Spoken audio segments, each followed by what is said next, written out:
Good morning, everybody. Welcome to our October meeting of the Utah State Transportation Commission.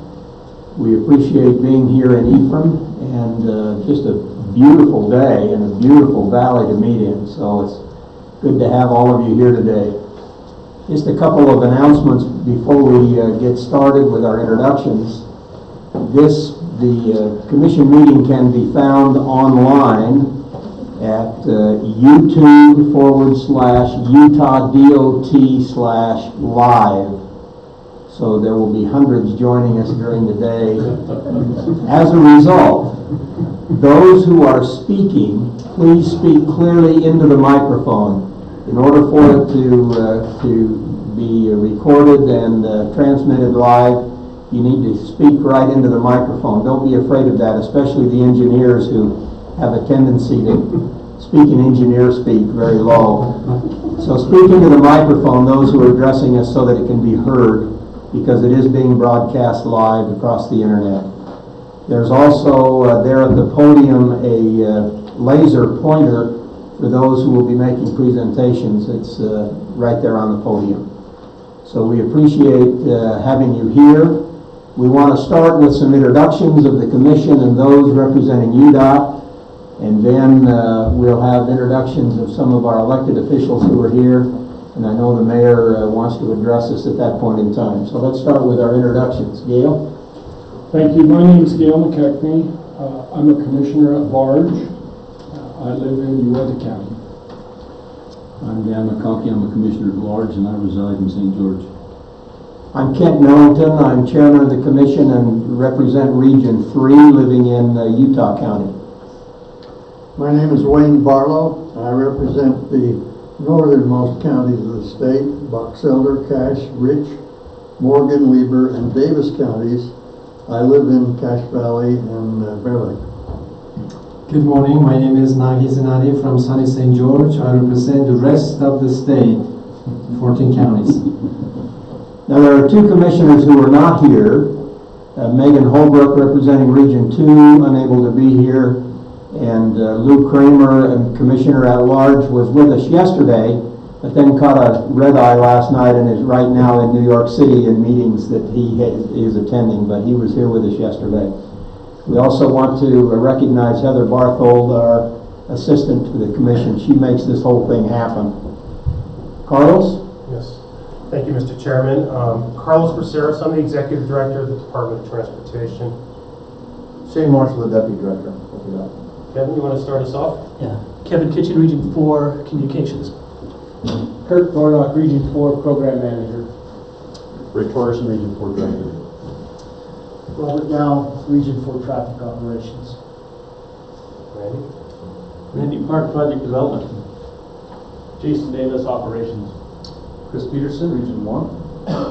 Lisa Wilson, Region 2. Bill Lawrence, UDOT Programming. Nathan Lee, Program Development. Travis Jones, UDOT Structures. Becky Nix, UDOT Structures. Daryl Bryant, Region 4, East District Institute. Lyle McMillan, right away. Sonia McGuire, Environment. Joe Walker, Communications. Matt, behind the scenes. Matt Allred, UDOT Communications. That's the wizard behind this over here. Well, making it all happen. Mr. Chairman, I think we have enough UDOT folks here today. We do. We also have some elected officials here. We have the mayor, Richard Squire from Ephraim, who is here. I believe, is it a county commissioner, Yes. Claudia Jarrett? Yes. County Commission, and Senator Hinkins is also here. Now, I know the mayor has some other obligations coming up and wants to welcome us to the city. Mr. Mayor, please.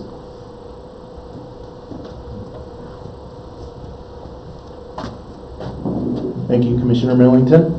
It is my pleasure to have you here with us today in Ephraim. It is a delight for us to host this today. I walked in this morning and thought, man, am I underdressed? And then it dawned on me, You're all overdressed. Thank you. Should be enjoying the day dressed down at a comfortable level.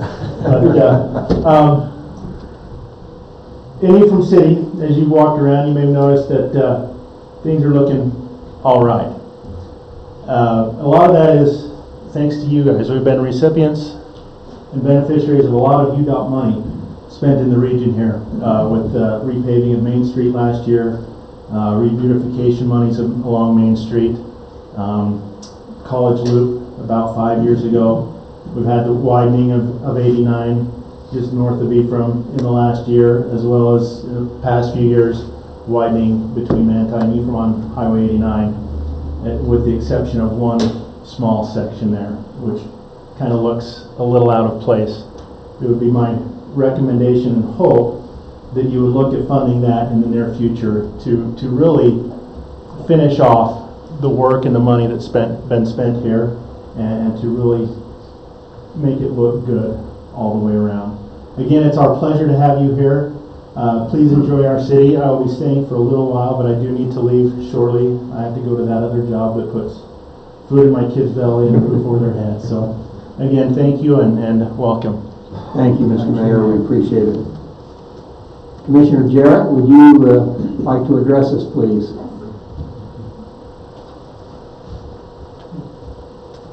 Again, Commissioners, thank you for hosting and having this meeting here in Sanpete County.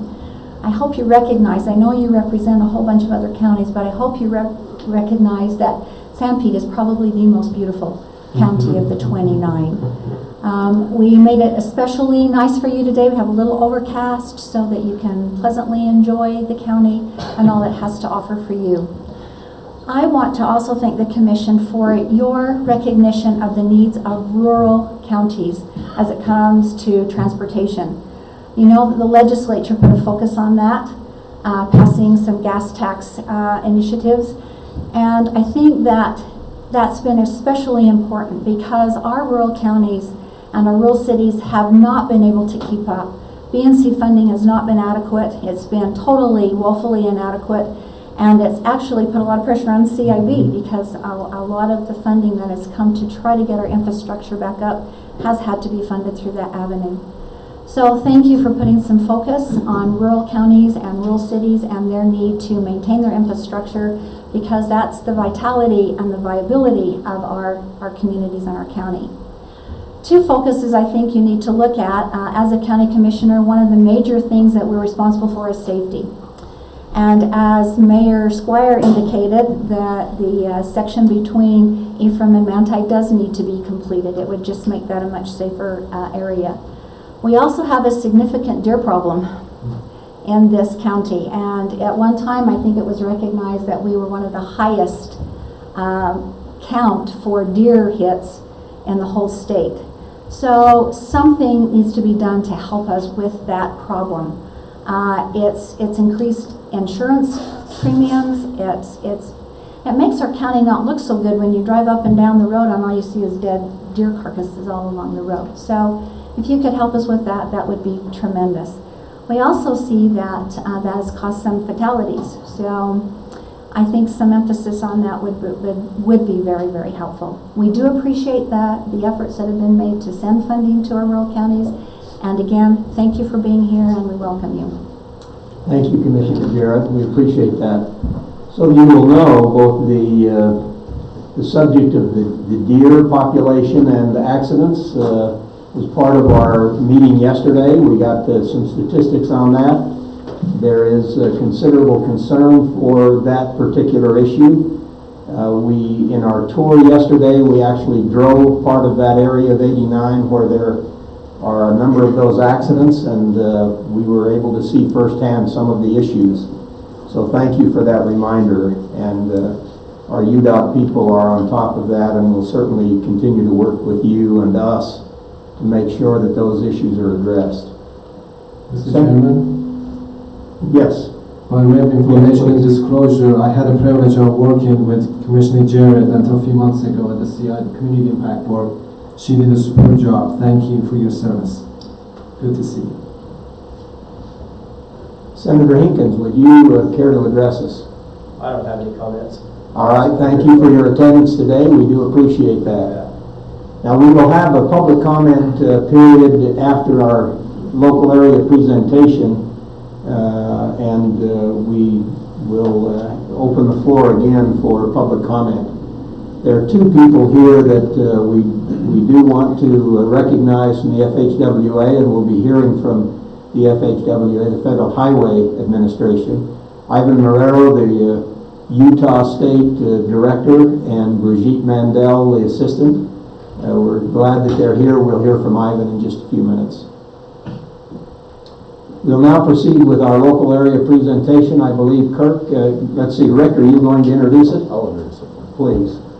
Well, welcome commissioners again to Sanpete County, and I hope you enjoyed the tour yesterday up through the northern part of the county and be able to see some of the work that we have currently going to preserve the infrastructure of these rural roads in the county, as well as some of the other work that we've done with pedestrian opportunities, drainage type opportunities that we've had, and even like the mayor said, some enhancement beautifications that we've been able to do here in Ephraim. So Kirk Thornock here is going to give you an update of kind of the projects that we've completed in the last year or so, and then even report on the projects we have upcoming for the entire Sanpete County area. So I'll turn it over to Kirk.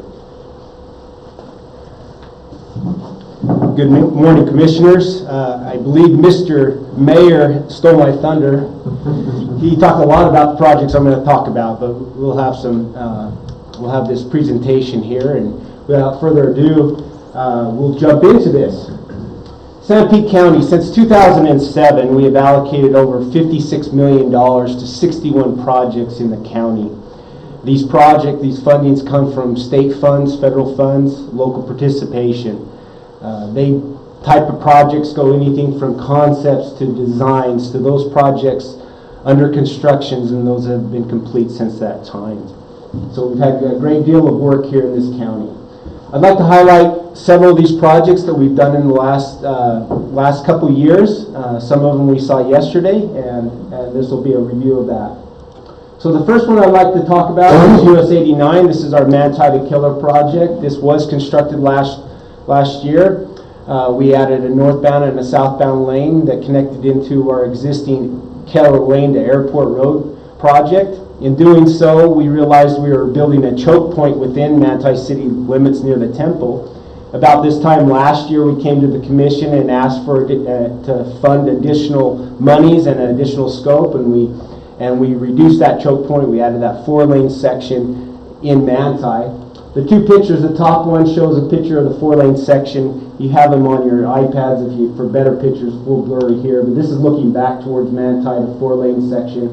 And this is the scope change that we did, the 4-lane section near the temple in Manti. So we appreciate that.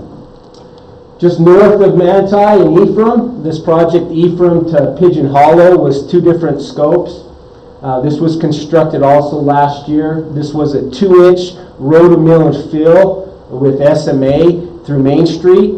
Then we added a northbound and a southbound passing section north of Ephraim. The northbound passing lane just north of Ephraim going north towards Mount Pleasant. The southbound passing lane starts at the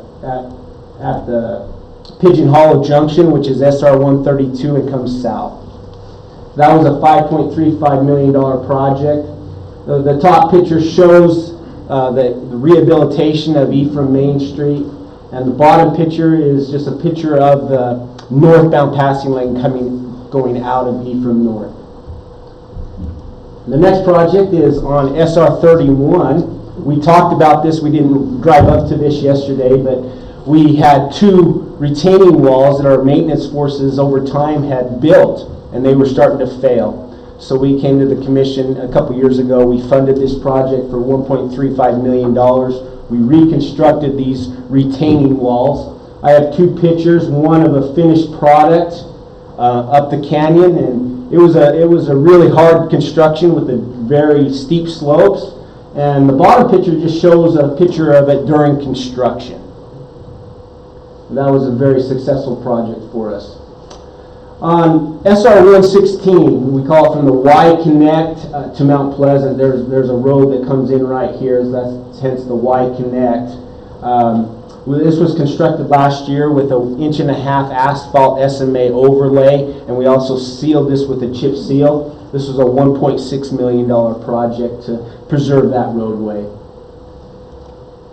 On US 89, we jump back over there, this one in orange. This was constructed earlier this summer. This was a chip seal coat for $283,000. We've had a couple local projects in the last couple years. One of them is the Sevier River Bridge west of Centerfield. This was part of the bridge replacement program. This was a $1.93 million project where we reconstructed the bridge at that location on this local route. Also, another local project, as the mayor referred to, this was the Ephraim Main Street Phase 2 project from Main to 100 North intersection. These used the old enhancement funds, and they used these to beautify that corridor, including colored concrete, planter boxes, lighting, and this picture shows a picture of the planter boxes when it was full of the beautiful flowers they had and the type of lighting that they installed. It really was a nice enhancement. This project we drove through yesterday. This was our Fountain Green to Moroni on SR 132. It's currently under construction. The scope of this project is we are rotomilling and filling within the cities of both Moroni and Fountain Green, and we're doing an asphalt overlay in between those two cities. We also were able to bring in asset management funds of $500,000 to address the curb and gutter in Fountain Green, and that is constructed as we saw in our tour yesterday. This total, and we replaced all the pedestrian ramps in both Fountain Green and Moroni. This was a $4.7 million project. I have a picture of when the top picture is in Fountain Green when the curb and gutter was being installed, and the bottom picture is a picture of some of the pedestrian ramps that we constructed in Moroni. At the time of pictures, it wasn't being paved, but now it's getting paved. So, the next three projects, I want to talk to you a little bit about some of the partnerships we've had with Sanpete County and some of the local communities here. The first one was actually a forerunner to the curb and gutter project in Fountain Green. We partnered with Fountain Green using Transportation Alternative Program, our TAP funds, our region TAP funds, where we used to enhance active transportation. This project was on Center Street to First South, and we saw this as we went through town yesterday. But we enhanced the pedestrian access. We partnered with Sanpete County. UDOT brought in $215,000 of our TAP funds and partnered with them, and the city ran with the project, constructed it, had it designed. They also provided the beautification, handrails, the wrought iron, the planter boxes, and made this a lot safer access. So they replaced the curb and gutter, which was that deep old irrigation, and was deteriorated. So we made this a safer location, a more beautiful location. We appreciate that partnership. Also, we partnered with Mount Pleasant with our region contingency funds that we receive every year. On SR 116, we did a curb and gutter project that we partnered with them. We brought in $25,000 of our contingency funds. They built the project, monitored the project, and as we drove through yesterday, we have a beautiful corridor of good curb and gutter drainage working really well. So we're happy to do that. Also, we partnered with Sanpete County. This is on SR 137. This is a little, it's not popping up correct. Let's see here, let me go back here. Can you see Christian? Oh, this is Christianburg Road right here. What happened there is this actually has a lot of traffic. It's kind of a shortcut way to Manti, and what they wanted to do is make this a more safe corridor. So they approached the UDOT, the region, and said, hey, we're willing to partner on this project. We'll go in here and do all the road base, etc., get all that ready if you'll help us come in and pave what we've done. So we did that for $78,000. We were able to bring in our region contingency funds, and we were able to pave this portion and add a turn lane at this intersection that was important to the county. And it turned out to be a very great project, made that area more safe. So we appreciate that. Finally, I'd like to bring in several projects that are under design and are planned in the near future. We have 3 projects under design right now. We have US 89 Manti Main Street, where next year we plan to come in and do a pavement rehabilitation of a mill and fill on Manti Main Street. We also have a chip seal coat on US 89 from Pigeon Hollow, that's the SR 132 junction, to milepost 272. And Ephraim City has a local project with Joint Highway Committee Small Urban Funds for $1.13 million. They'll be enhancing 300 East from 4th South to 8th South with widening the road, adding curb and gutter, beautifying that section of town. Planned projects in the future. In 2018 on SR 28, this is north of Gunnison, from North Fayette to Flat Canyon, we have a $3 million overlay that we'll be doing the summer of 2018. In 2019, we have 4 projects that we'll be doing in Sanpete County. We have 2 overlays, one on SR 31 up Fairview Canyon to SR 264, and also on US 89 from Hilltop to County Line, and that's just north of Fairview. They are $2.86 million and $3.1 million respectively. We also have 2 chip seal coats in the county, SR 132 Moroni to junction US 89, that's the Pigeon Hollow junction, and also SR 28 Gunnison to North Fayette will be doing a preservation there, $600,000 projects each one. So that is our program in review for Sanpete County and some of the projects we'll be doing in the near future. Are there any questions?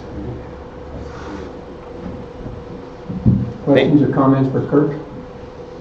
Thank you very much. Thank you very much. Appreciate that. Rick, anything more? Thank you. That's our local area presentation. Now we'll open the floor for anybody from the public that would want to address the commission. Seeing no one's excited to jump up there and be videotaped and sent around the world on the internet, we'll proceed. Among the real joys of working in this particular industry is the opportunity to work with our federal partners.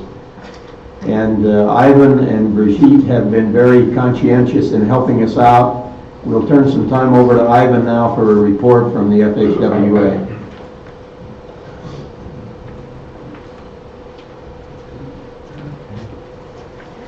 Thank you, Mr. Chairman and Commissioners. Good morning. Good to be here, and very nice to get that very nice tour yesterday. So it's good to get out and learn about the different transportation issues facing our different regions here in Utah. I think it's interesting that last time we were in Logan, I think the issue there was hitting cows. So now we're here in this area and we're hitting deer. So I'm wondering where we'll be hitting in our next tour. So again, very nice to be here. Got just a few items to bring to your attention from the federal highway side. First of all, we haven't received an appropriation act from Congress yet, so that means we are operating under a continuing resolution. We have one that extends through December 9th. So what that means is that we'll only be able to obligate a portion of our federal funds during that period. So that amounts to $60.4 million. That gets us through that December 9th. And one of the real implications of not having the appropriation act is that we cannot fund to the higher levels that we normally would. So we're funding to the same levels as the prior year. So that was the first item. Another item for your attention, there are 2 federal funds that are subject to sequestration. Those are the National Highway Performance Program funds and the Emergency Relief funds. Now, luckily, even within those funds, it's a really small portion. It amounts to $639 million nationwide. So just a small number. Just a small nationwide. So And so, because of the sequestration, what we do is get the notice to the states that a certain amount of funds are being pulled back, and for Utah, that amounts to $397,000 basically in the NHPP fund. So that notice was sent over to UDOT last week. But luckily, I said, the overall, as an agency, we're very lucky that it's just a small portion of our overall program that's subject to sequestration as opposed to some of the other agencies and programs. So we're pretty lucky and fortunate in that matter. Another thing we do on the federal highway side is we approve the state transportation improvement program. That is what makes the group of programs eligible for federal funding. So I and Federal Highways and FTA jointly approved that program, and that was done on October 1st, right? We're just in time to get that program going. So that was taken care of, and that funds for 2017 through 2020, that whole program there. So, one couple of other items. There is a safety targeting setting workshop. The states, because of the FAST Act, are required to set targets, safety targets, to receive federal funding, and so Federal Highways is offering these workshops to the different states to help them, not only for the states, but the cities and the MPOs that are going to have to set similar targets. So these workshops are being offered by Federal Highways to the state. The notice was sent over to you that I think it was Wednesday. So if they are interested in hosting the workshop, those are available for free to the states. And finally, one of the things we do here in Utah is we produce a summary report, an end-of-year report of all of the activities we do to provide oversight of our program. That includes inspections, assessments, audits, you name it. And a lot of those activities are done in cooperation with UDOT. So that report was provided to UDOT this week. And again, for the most part, everything seems to be in pretty good order. A couple of items here and there that for the most part have already been resolved, by our people at their level. So very, very happy to be able to produce that report, and very thankful for UDOT for their participation, because they are the ones who really have the overall knowledge of their program, and having them join us in these oversight type of activities really makes our job very easy and our final product so much better. So I want to thank UDOT for their continued participation in our overall oversight activities. And that is all I have for you this morning.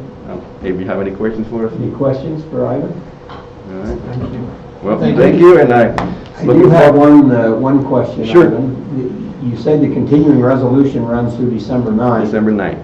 Would we anticipate that after the election, if and when Congress convenes, that they will do something about that date before the beginning of the year? Yes, what I'm hearing from my end. Continuing resolution, I suppose. Yeah, what I hear from my end, and Carlos, correct me if I'm wrong, there will be another continuing resolution after that, and it's looking like we may have a whole year worth of continuing resolutions. That's what I'm hearing from my end. They'll have probably 2.5 weeks to work on it, and it'll probably come under a big omnibus bill. And they'll just push the appropriations down. They still have to do they have 3 other significant bills they have to move as well during that period of time. But we see this a lot during this change of administration. Mm-hmm. And the big impact, though, is the increases that we program to with the commission under the FAST Act. Yep. We don't see when we have a continuing resolution. So they just pushed last year's appropriations levels forward. So yeah. And I mentioned approving that STIP. That STIP that was prepared is based on the FAST Act. The FAST Act funding. Yet we don't have that additional back on funding. it. So yeah, right. Yeah. So we'll be managing this, and we watch this. Even between now and the 9th. Mm-hmm. This is when we like to advertise our program for next year. Sure. We get good bids this time of year. Our contractors, if they get, when they get those projects awarded this time of year, they can start preparing so that when the weather breaks in the spring, they go right to work. So you'll still see us pushing ahead, and in a lot of cases, if we start exceeding the amount that Ivan can authorize, at the appropriations level, we'll AC projects, advanced construct projects, just to have them ready. So Okay. we're going to still manage the program to get the projects out at the right time. All right. Unfortunately, we've become very good at operating under continuing resolution. It's- We've had out of practice. It's becoming habitual. It's but, becoming standard practice, yes, sir. All right, thank you, Thank Ivan, you. very much. We appreciate the working with us. Thank you. We now have the UDOT scoreboard. I believe, Randy, you're up first.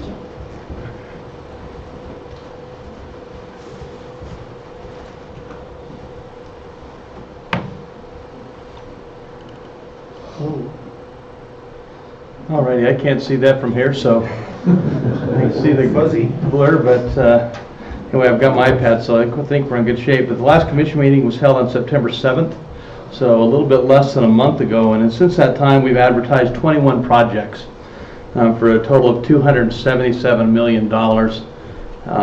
This is really the pre-construction side of what we do in project development and in all the regions to get the projects designed and out for construction. You'll notice a very large project there in Region 2 at $201 million. And if you recall, there's 4 interchanges that we're building on Bangerter Highway. And that project is a design-build job, and we've put out an RFP. And so we have contractors now building their proposals to submit that for acceptance. So we'll pick a contractor here in the near future. On that project, we can get going, but that's a big one. It's $201 million. That'll be for the four For 4 interchanges. interchanges? Lisa's here. Wilson, if you want any example or reminder about that project, thought that would be, it's just a big chunk. Even with that alone, we still advertise a lot of work. With it's about $76 million worth of work. Just trying to get ready for the next construction season, because most of these projects won't be built this year. And so that's what we've advertised today. Would the commission like a little reminder on which interchanges? That would be good, Lisa. Why don't you remind us? She's giving me the evil eye here. She really likes this stuff, so I think it's a really good opportunity for her. Randy, remember, you're in the same car with her going. Yeah, I know. So as a refresher, the interchanges that we're going to be constructing are 5400 South, 70th South, 90th South, and 114 South. And if you go out there right now, you would notice that we're relocating the Jordan Valley Aqueduct at 5400 South to get that out of the way for the contractor once they're on board. The timeline, proposals are due before Christmas. We'll have a selection in January, and we anticipate construction in early spring, April timeframe. All 4 of them at the same time? Potentially based on their schedule, but the first one that you'll see work on the actual interchange is 70th South. Okay. That one's further along with right-of-way and fewer utility impacts there. Now, are these going to be similar to the interchange that's in the 78th? Yeah, still Flyover 78th. and on Bangerter? Yeah, 7800 South and Redwood Road are similar. 114th South will actually, Bangerter will go under. Okay. 114th South, that's the only one that'll be different, we think. All right. Questions or comments? Thank you very much, Lisa. There's been a lot of activity on Bangerter Highway. We currently are building. Mr. Chair, just to follow up with what Lisa said, when, I think it was 2 workshops ago, you funded this project, and at the time the cash flow was spread over like 4 years. And the region worked hard to figure out a way to move that cash flow up, borrowing some from Mountain View, exchanging some money around so that these projects, these 4 interchanges can move as quickly as they possibly can. So it's up to the contractor to move as quickly as they can. Cash flow is not a problem. But That'll be part of the proposal then, is the construction timetable? The construction timetable will be a big part of the selection process along with the bid. Okay. All right, thank you. We also have the 600 West interchange of Bangerter Highway under construction right now. So in a short period of time, we'll have completed 6 interchanges on Bangerter. And for those of you to remember, it used to just be solid intersections, and so our goal to put interchanges there is moving along fairly well. We go down to the charts that I usually show on. Here we go. I won't touch on many of these things, although you can see we have 130 projects currently under construction at this time of year. Our cash flow, if you look at the next graph, is we paid out much more than what we currently owe on those construction projects. As far as schedule, we see our schedule start to lag this time of year just because of project closeout. And we're about 15% of our projects now that we're showing that are behind schedule based on project closeout. But our actual project closeout, that we'll see that come back around January and February and March. So with that, I think I'll just leave it there. All those other charts are pretty much the same as we've talked about before, unless you have any questions. I have one question maybe from Lisa. Is that the standard practice that UDOT moves the utility line before the contractor gets in? Lisa. We use the term UDOT loosely, I think. So I just want to make sure that I understand the concept. We created a separate project to do it. It's been bid out. There's a contractor out there doing it. We decided to do that one separately because of time constraints with shutting down the water. Jordan Valley Aqueduct in that area is a 60-inch water line that feeds most of the South Valley. Excuse me. So there's a tight shutdown window that starts in December where we can tie in the new line, get that out of the way of the contractor come in and do the interchange. It doesn't delay the rest of the project. Thank you. Nor does it inhibit the flow of water to the consumer, Correct. Is that correct? Correct. All right. Thank you. Thank you very much. Jason?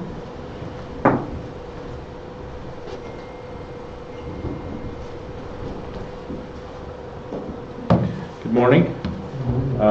Lisa's going to come up and talk about all the crashes in Region 2. You can pull that up when we have a few minutes. Sure. Thank you. So, it seems like it's been a while since I got to stand up here and talk about this. I've done a good job of getting Robert Miles to do that, and he finally took vacation and went hunting instead of me, so this is not the way it's supposed to work. We had a pretty rough September. As you can see, we had 28 fatalities.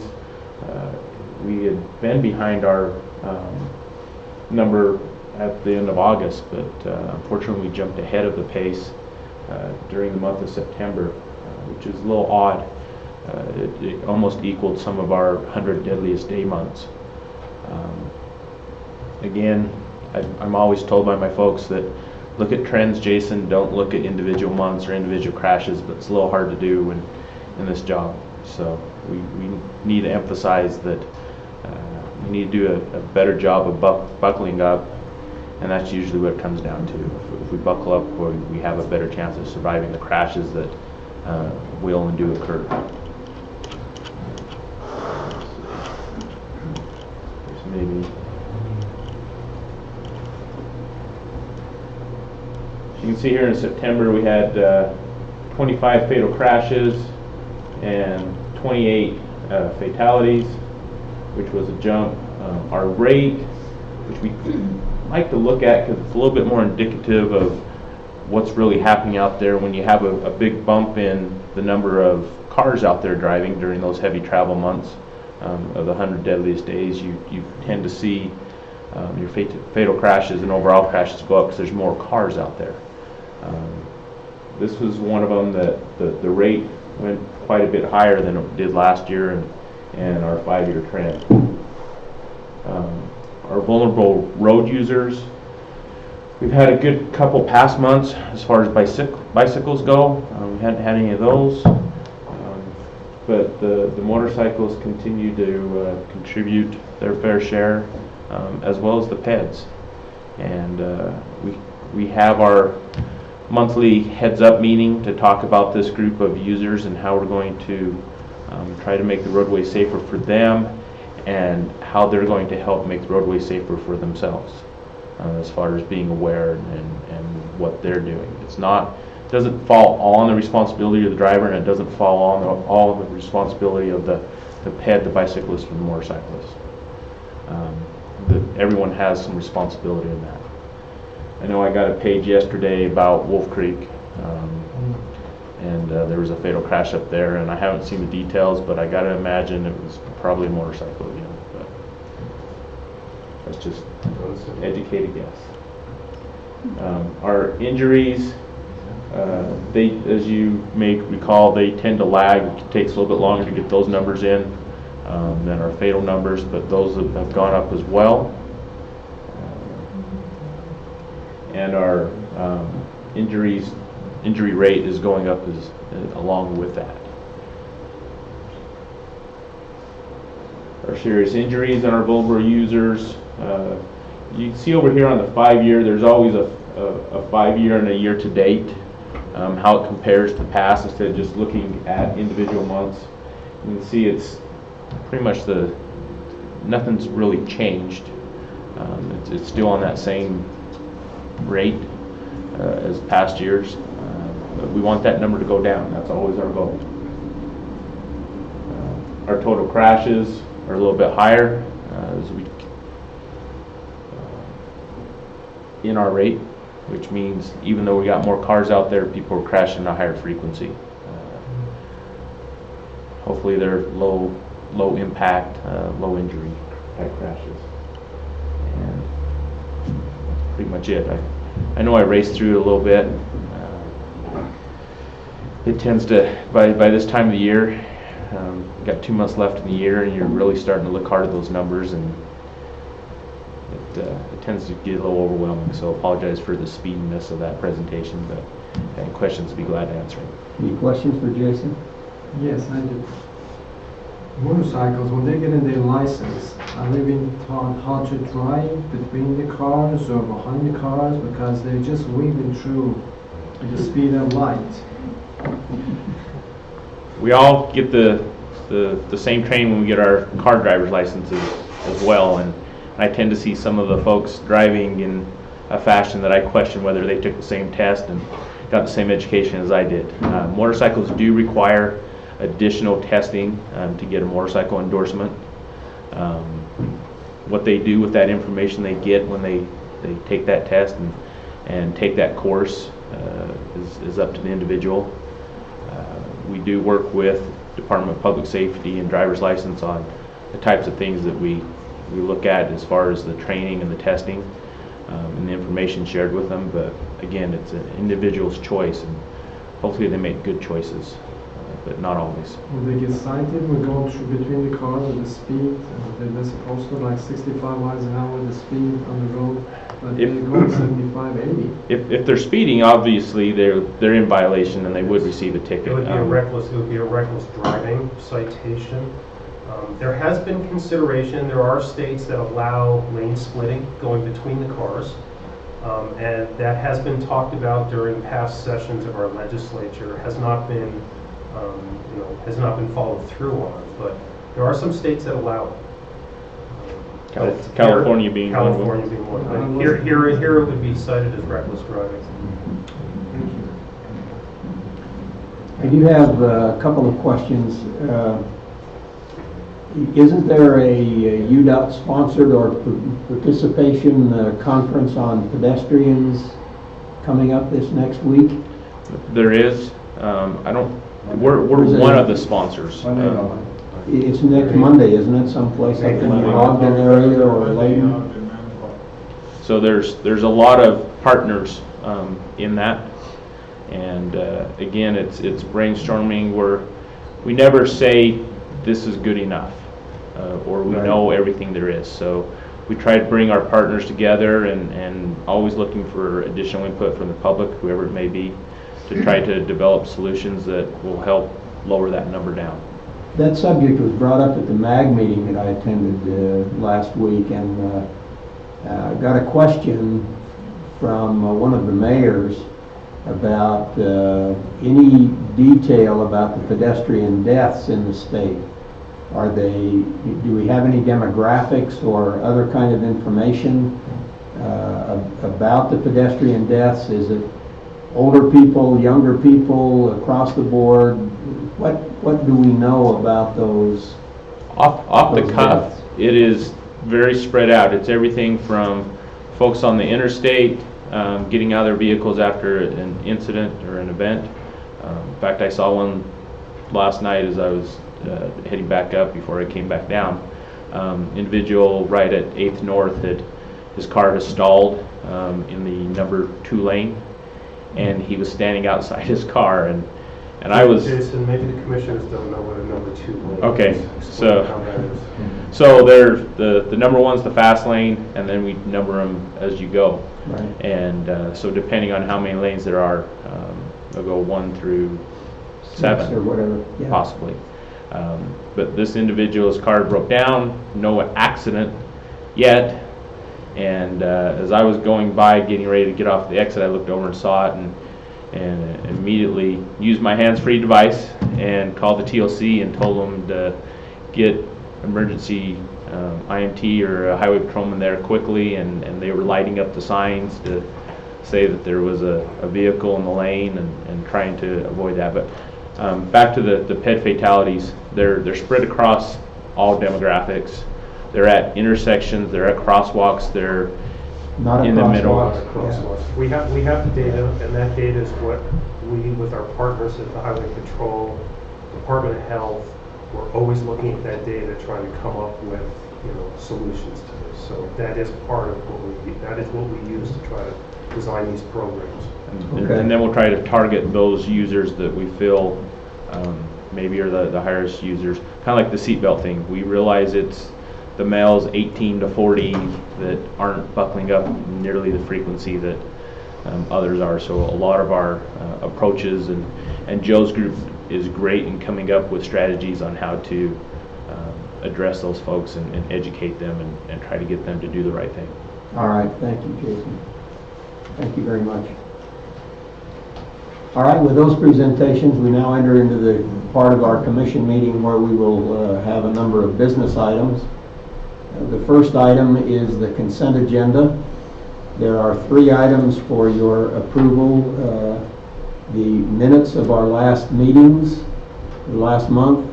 There's 2 under program development, the SR 209 project and the Mormon Trail Road scope change.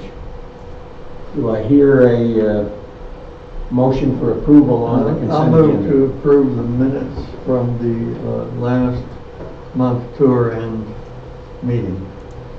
Second motion. Well, May I? Well, this should... Substitute motion? yeah, that's appropriate. Substitute motion, we approve all the items on the consent calendar. Second. Been moved and seconded that we approve all of these items on the consent agenda. Any further discussion about any of these 3 items? All in favor? Aye. Opposed? Thank you very much. I think, Bill, you have a number of additional items that we will go through individually. Thank you, Mr. Chairman, Commissioners. So we'll be covering the items under 7, Program Development, STIP Amendment, number 1. Okay, the first item is 7A. This is a federal-state exchange between 2 projects. Region 1 and WFRC is requesting this exchange take place. It'll be between the 200 North and Angel Street intersection project and the SR 37 500 West to SR 108 project. The exchange is done at 85 cents on the dollar. So the 200 North Angel Street intersection project would receive just over 2.5 million of TIF funds, and the SR 37 500 West to SR 108 project would receive just over 3 million of STP urban Ogden-Layton funds. And so there's project location maps of where these both are located at. And so we'd like to seek approval to enter into a federal-state exchange between the 200 North Angel Street intersection project and the SR 37 5100 West to SR 108 project as detailed. So moved. Second. Been moved and seconded that this exchange be approved. Is there further discussion or questions? All in favor? Aye. Opposed? Thank you, that is passed. And next item is 7B. This is a request from Region 2 to move the SR 248 US 40 Camas project, which is currently funded at $17 million from the 2017 Pavement Rehabilitation Program to the Region 2 Asset Management Program, as well as reduce the funding on it. Moving the project into the Asset Management Program allows for drainage fixes and widening of the road, for acceleration and deceleration lanes in the area of a maintenance shed that will help for safer ingress and egress for the snow plows and other large equipment. During the design phase, the estimate was updated and determined that it could be completed for $13 million instead of the 17. And so the balance of $4 million would be removed from the project and remain in the pavement rehabilitation program. You'll see later on some of those funds will be reprogrammed if this is approved. So we'd like to seek approval to move the SR 248 US 40 to Camas project from the 2017 Pavement Rehabilitation Program to the Region 2 Asset Management Program, and leave $4 million remove $4 million from the project and into the 2017 Pavement Rehabilitation Program as detailed. Got a couple of project maps there too, or a project map. I move approval. Second. Been moved and seconded that this change in assignment of the project be approved. Is there any further question or comments? Nice that you're able to expand the scope of the project and reduce the amount of money spent on it. Yes. Yep. That's fantastic. We do that all the time. All in favor? Aye. Opposed? Thank you. Next item is 7C. This is the SR 68 Redwood Road from 4700 South to 3100 South. This is a new project. The request to add this project and fund it at $2.6 million. The asset management project scope is to do a pavement rehabilitation as well as to fix and add needed drainage fixtures. So I'd like to seek approval to add the SR 68 Redwood Road from 4700 South to 3100 South project to the STIP as detailed. We also have a map of that location.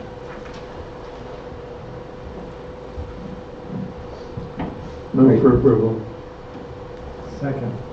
Been moved and seconded that this project be added to the STIP. Is there any further discussion? All in favor?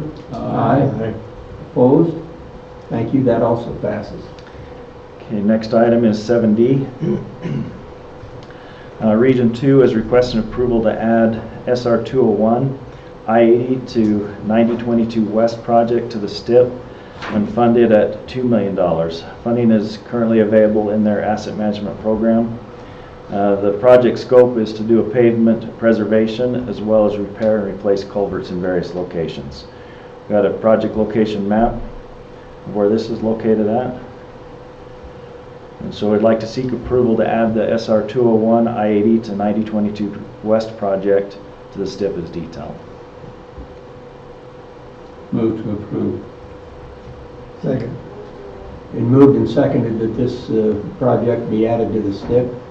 Is there any further discussion? All in favor? Aye. Opposed?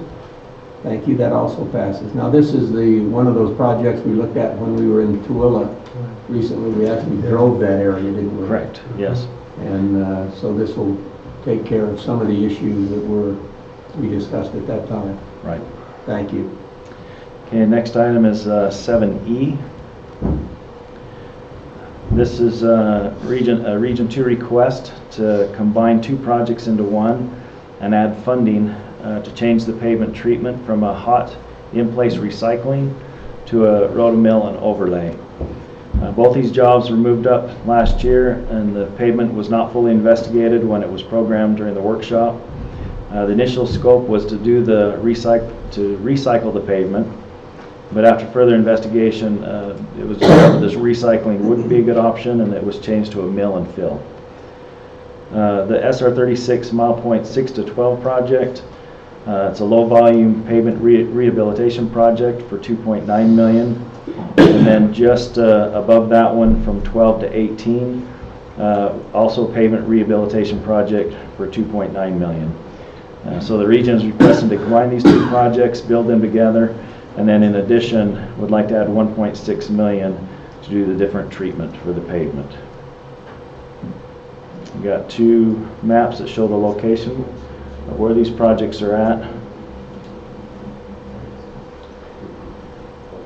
So the request is approval to combine the two SR36 projects and add 1.6 million and change the scope from in-hot place recycling to rotomill and overlay as detailed. Any questions on this one?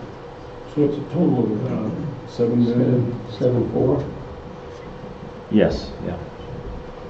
And it says funding is available in the Region 2 paving program. Correct. That's the additional funding, Yes. the 1.6, because we had previously approved the 5.8, right? Right. The two projects, the 2.9 are being So combined. the plus 1.6 is available in their pavement program to be added to this. Correct. Okay. I make a motion to approve as requested. Second. Moved and seconded that this, the two projects be combined and additional funding be made available. Any further discussion? All in favor? Aye. Opposed? Thank you. Next item is 7F. This is a Region 3 request to transfer approximately 6.8 million and reduce the scope of the SR 74 Main Street to 7400 North American Fork project and move the funding to the US 89 State Street to 220, I should say, South Pleasant Grove to 500 East American Fork project. The American Fork project is a choke point project. It was scoped to widen SR 74 or 100 East and American Fork. After initial design and discussion with the City of American Fork, the city decided they would rather wait to do the widening in that area. The US 89 State Street 220 South Pleasant Grove to 500 East American Fork project is underfunded in the same year. The choke point project was not originally scoped or funded to make improvements to 500 East in American Fork, the intersection there. So transferring the 6.8 million to the project would give this project enough funding to do the recommended improvements. The region is also working with the MPO there, and pending the Commission's approval would also be pending MPO's approval as well at their meeting on October 18th. And there's a map that shows where the current 100 East American Fork project is, and the next map shows the location of the US 89 project where this funding would be transferred to. So the motion would like to seek approval to transfer 6.8 million and reduce the scope of the SR 74 Main Street to 740 North American Fork project and move the funds to the US 89 State Street 220 South Pleasant Grove to 500 East American Fork project as detailed and pending MAG approval. So if we don't approve, if the MAC doesn't approve, then we will revert back? We'll be back. Well, I think, Commissioner, I don't know, things would stay where they are, but we'd come back to the commission with another proposal, working with the communities. So we can go ahead and make a motion Yes. based on the approval of the MPO. And contingent on the MPO approval, and I don't know if you want to ask Terry what her sense is from the MPO or the local Yes, governments on this. Yes, I want to hear that. Do you want a quick answer or you want to come up? Come on. There is no quick answer. Take me longer to come up than it will be answered. I'd say it's I never want to speak for anyone else, but it's highly likely they would approve it because we have worked with the communities for several months and we've done design after design after design trying to get to the right answer, and ultimately what we've worked out is it makes more sense to shift the money, and that's what the locals would like to do, and usually the MPO is very supportive of what the locals want to do, so it's likely they would approve.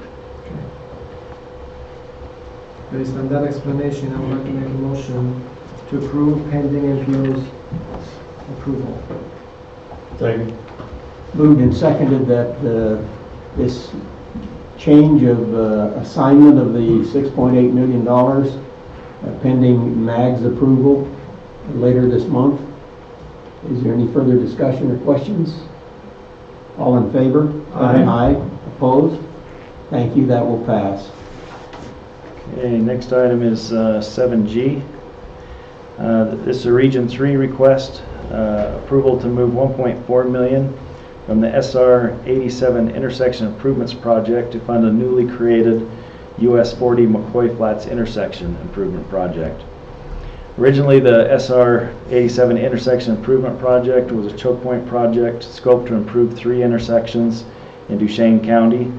After further design and review, 2 of the intersections proved not to merit the investment necessary to make the required improvements. The US 40 McCoy Flats intersection in the Uinta Basin, there's been recent accidents and increased traffic volume, and it has raised the priority for the region there. Region 3 is currently doing concept reports for other intersections within the basin to determine where the best place to put the remaining funding from the original SR 87 Intersection Improvements Project, and that will come back to the Commission in the future with another request. So right now we'd like to seek approval to add $1.4 million from SR 87 Intersection Improvements Project to fund a newly created US 40 McCoy Flats Intersection Improvement Project as detailed. We've got a map that shows the current SR 87 projects intersection that was done, and then a map in the bottom left corner that shows the location of the McCoy Flats Intersection Improvement Project. I would move the approval, and you can see my house on the map. Yes, that's a conflict. You know exactly where to live, you can see. Second motion. Been moved and seconded that this change be approved. Are there any further discussions or questions? All in favor? Aye. Opposed? Thank you, that is approved. By the way, I think Region 3 has worked with the people both in Duchesne and Uinta counties, and everyone agrees that this is an appropriate and much needed use of the funds to be transferred, so that's the reason it's here. Thank you very much for that. Okay, next item is 7H. Region 3 is requesting approval to add the I-15 Nephi, I-15 in Nephi, and the US 189 in Provo Canyon projects to the STIP.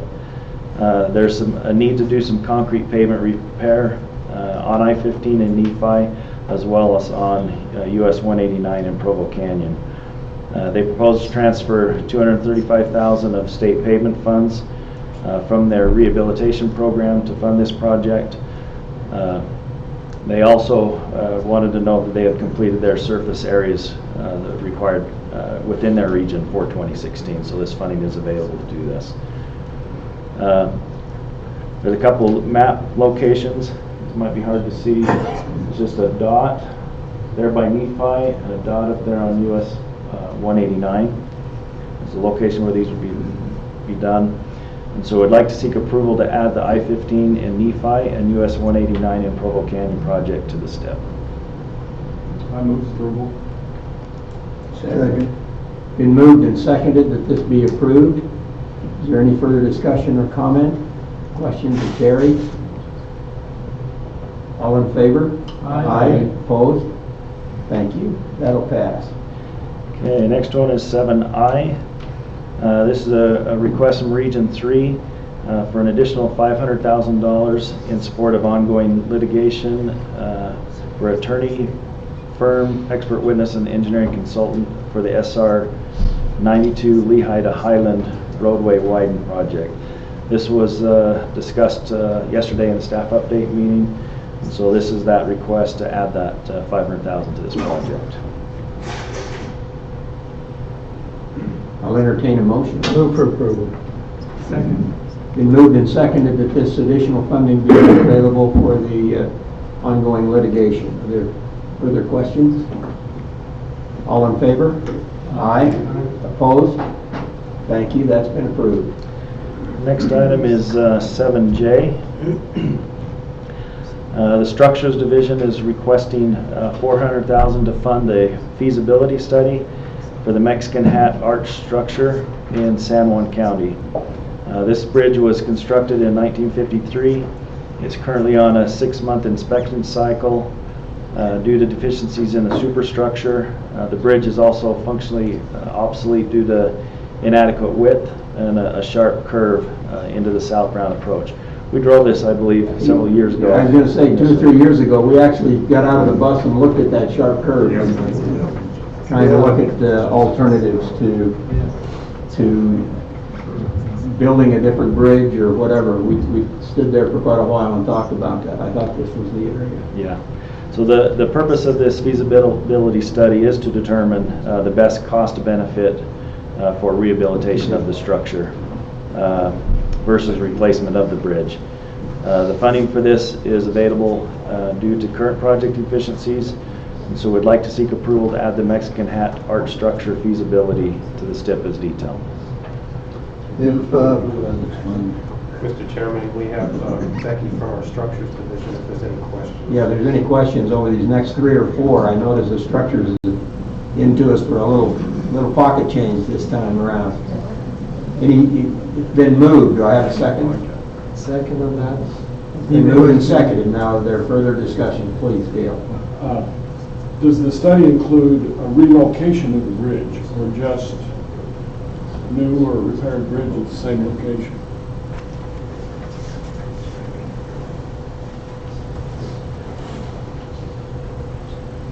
The study is going to look at both in the current location as well as moving it to a new location, strengthening the structure and addressing the current deficiencies. So it'll be a pretty comprehensive study.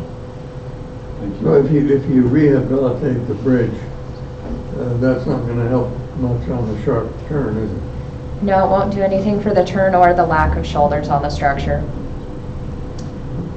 But that's what will be examined. That's what you're looking at is the... Yeah. Is it meeting the what are current possible needs? alternatives to leaving it the way it is and strengthening it? Exactly. This will be a pretty costly replacement, so we want to evaluate whether or not that's the best option at this time, especially if we do a realignment. All right. Is this beach turn a point of truck confusion and accidents or anything like that at all? I haven't heard of a heavy truck accident history. Because of the sharp turn going into it, it seems like a lot of people that are aware of the route slow down pretty slow to get across the structure. And there isn't a lot of visible damage on the structure indicating impacts. Is the traffic count there very high? Rick? No, we don't have a lot of traffic there, but this is brought up in San Juan County and from the Navajo Department of Transportation folks. You heard for the county commissioner when we were in Moab last month about this bridge, and Commissioner Adams as well. So this gets brought up every time when we're down there, and I think we pulled a lot of life out of that bridge over the last years, and it's time to look at it in a little more detail and find out what we can and can't do with it. And it's a good year, so try to preserve if you can. It has been moved and seconded. Is any further questions? All in favor? Aye. Opposed? Thank you. That's been approved. Okay, next item is 7K. The Structures Division is requesting to transfer the scope of 10 structure preservation treatments from the I-70 mile point 31 to 55 bridge preservation project into the I-70 Richfield South, Richfield North project. So just in summary, they have 22 structures in the bridge preservation project. There's also a pavement project going on, same location, but in the south end of that. And so they want to put the structures in that south end of the pavement structure. So 10 of the structures would move from the I-70 mile point 31 to 55 bridge preservation project and go into the I-70 Richfield South, Richfield North project to be done in that. An additional $500 in funding for preservation is also requested as part of this request. There's a location map.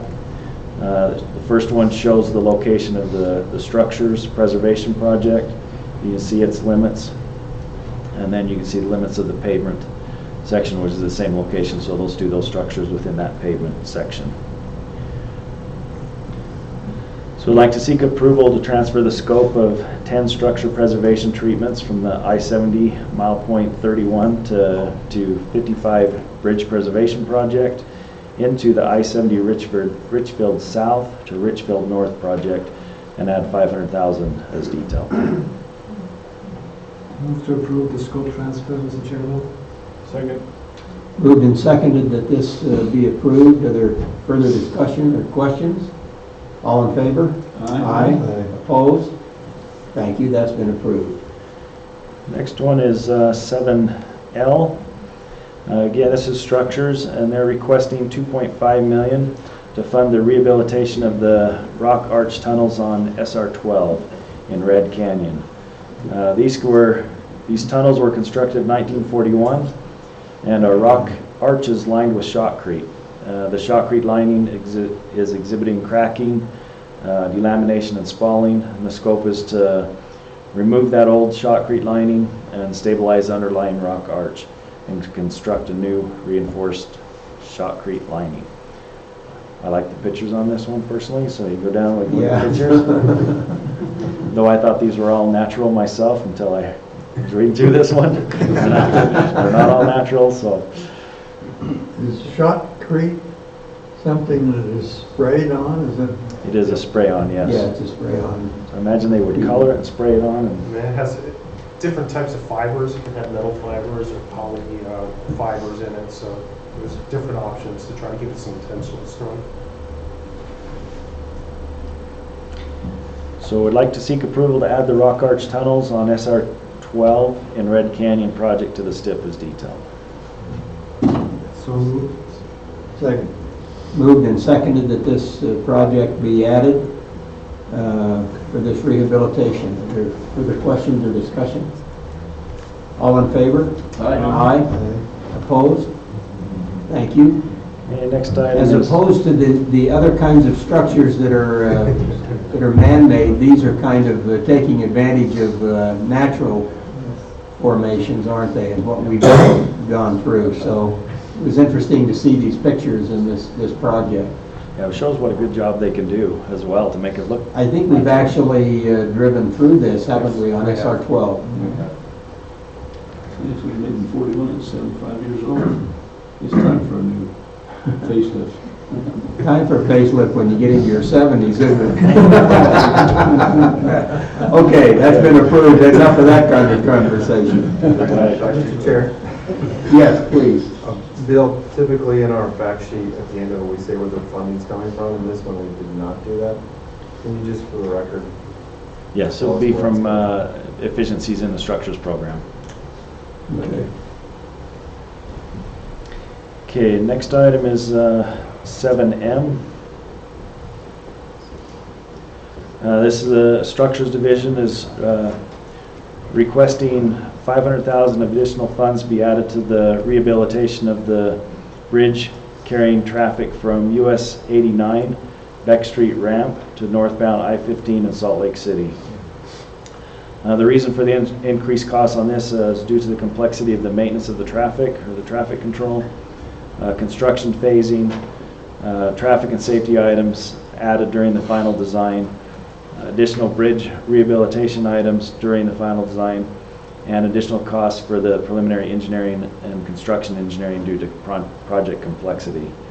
There's a location map on this. We show it coming off of Beck Street onto I-15. Right there at the Salt Lake Davis County line, I believe. Right. Is it only the one that's going on to the I-15 or coming on? No, I think it's going on. This is going on, I believe. This is going from Beck Street onto I-15, is that correct? Yeah, correct. That's really a... And not only is the traffic complex, the roads are complex. You have to have a navigator to figure out which road to take, depending on which way you're going off the freeway. That's when I always end up in someplace I didn't want to be. Well, that's a point that contributes a lot of confusion to the driver, especially at night. Which lane do you get in to go where you want to go? You've taken that route a few times, haven't you? Yeah. Well, you got 2 lanes exiting and 2 coming in, and then all of a sudden 1 lane disappears. And by that time, you got 5 lanes full of people anxious to get home. And nobody will surrender and let you in. I move for approval of this request. Second. Been moved and seconded that this be approved. Any further discussion? All in favor? Aye. Opposed? Thank you. Been approved. Okay, next item is 7N. This is a structures request. FHWA requires the Structures Division to complete load rating as an inventory for all state and locally owned bridges. As a continuation of this effort, a request is being made to fund the maintenance of this program. This continued effort will allow for the update of the load ratings based on changing conditions and evaluation of load posting mitigation, structural strengthening, and rerouting options for bridges with load posting recommendations. The request is $400,000, which is available from current structures funding in 2017. Also, at the upcoming workshop in 2017, we'll discuss this further and look for an ongoing funding stream to have this program continue. So right now, this would be for funding for 2017, and then our discussion going forward will be an extension of that as an ongoing program. Yeah. So I'd like to seek approval to add $500,000 to fund the statewide load rating program for fiscal year 2017 as detailed. Move for approval. Second. Been moved and seconded that this be approved, and we'll talk more about it in our workshops in March and April. Any further discussion or questions? So what is the requirements? Is every 1 year, every 2 years, every 3 years we have to do I'm this? going to call a friend. Yes. So we went through and did a one-time load rating of every structure throughout the state, and then this is to provide updates. So it only needs to be updated as conditions change, as structure conditions deteriorate, or if there's additional load added due to overlays. And so it's based on condition changes. And this is also going to look at some of the state-owned bridges that were requested to be posted to do additional analysis on them and try and avoid posting of those structures. When you say posting, what is that? To restrict the legal load limits across the structure, we have a handful of state-owned bridges that are recommended at this time, so we want to do some additional analysis and testing and possibly strengthening of those structures. So this will be for the analysis of those structures. Yeah. As opposed to the actual rehabilitation. That'll Right. come later. Yeah, it'll evaluate each of those structures to see if they do need rehabilitation. We currently have 3 of those bridges on our STIP for rehabilitation already. So we're addressing 3 of them, and then this will now analyze a few of the others. All right. It has been moved and seconded. This is for 2017, and then going forward at the STIP workshop, we will be requesting to go forward. It'll be $100,000 a year going forward because we won't have as much maintenance going forward. All right. Thank you. Any further discussion or questions? All in favor? Aye. Opposed? Thank you. Did we finally come to the end of the structures request? Yes. Is that the deal? Wow. Mr. Chair, can I follow up on that? Yes, please. Some explanation like you and I talked about. It was a lengthy request for structures, and during the year, we have structure projects that get advertised. There's project savings in those. That fund goes back into the structure program and builds up over time. Today was taking that money that build up from project efficiencies and now programming it out. We do this almost every month for paving projects. Structures wants to take a little time to figure out where they want to go next and do it all at once, and that's what we did today. Good. Thank you for that. Okay, I have just one more item, which is an informational item. This is 7O. This is Region 4 has let the commission know that they took the ferry boat project and have split it into 2 separate projects. Originally, the full scope of the project was to construct the ramp extensions as well as replace and retrofit a new engine. As they look at putting these packages together, it's best to separate those into 2 separate packages. So the current project name was changed to SR 276 ferry boat ramp extensions, And a new project was created called the Region 4 Ferry Engine Replacement and Retrofit. 1 million from the current project was moved into the newly created project for the engines. Okay, thank you. All right, thank you very much. Mr. Chairman, I Please. think it might be good to ask Rick. You said no. No, there's, we have A little explanation on well, no, that. not so much as on this. I mean, this is our path forward that we've, the commission has been so good to support. But Rick's managing the situation now on the ferry, and it's just maybe good to bring you up to speed on that, because we didn't consider this issue too early, let me tell you. Yeah, so our boat's been running basically with the same equipments for about 16 years now. And we recently had a large shaft that is in the transmission of one of the propellers, I guess, that broke in half. And so that was probably about 6 weeks ago. So we called, said, well, let's get a replacement part for that. Those shafts aren't readily available anywhere in the United States, and they're really not readily available anywhere. And then when we got asking the company, well, why aren't these readily available? And they said, because most time the boat is replaced, or that shaft is replaced, the whole component is replaced in about 8 years. And we said, well, we've been running ours for 16. And well, that's why we never see these breaks. So there isn't a part nowadays. So we found a part somewhere in Norway, I think, is what Rolls-Royce is telling us, and it's on its way. But when we get this in, there won't be any other parts for this thing. So this is great timing, for us to do the engine retrofit. It's way past overdue. We're currently working with Washington State through a contact that Carlos got us to put an RFP out for some folks to bid on retrofitting the entire boat, so the outdrives, the engines, the controls up in the deck for the captain to control the boat. So we're going right now. This part will come in about 4 more weeks, and we'll be able to run the boat until we get the retrofit done on the boat. So it's currently out of operation right now, and we're not operating the ferry until we get that part back. But Now, the extension of the ramp, is that because the lake water is, level, the water level of the lake it is so low? Yeah, we've kind of, probably in the mid-2000s, early 2000s, the whole operation of the lake changed. It was operating at probably around 3640 and above for elevation of the lake, and now we're seeing water levels at around 3620 and below. So the last 20 years, it was really high in the first part of that 20-year period, and now we're operating at a level that's probably 30 to 40 feet below where it has been. And from what we're hearing from the National Park Service, that is the new operating level between the balance of Lake Mead and Lake Powell. So now we know kind of where they're wanting to operate the lake. We need to extend the ramps down. We've been operating them on dirt, and that's just, it's tough for us. Placing the wedges to get people onto the ferry and all the gravel, and it just washes away, when the water goes up and down.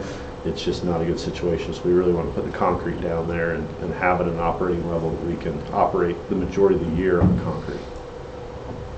So we can ask for next day delivery on this shaft? We tried, and We had a few UDOT employees volunteer to go to Norway to pick it up.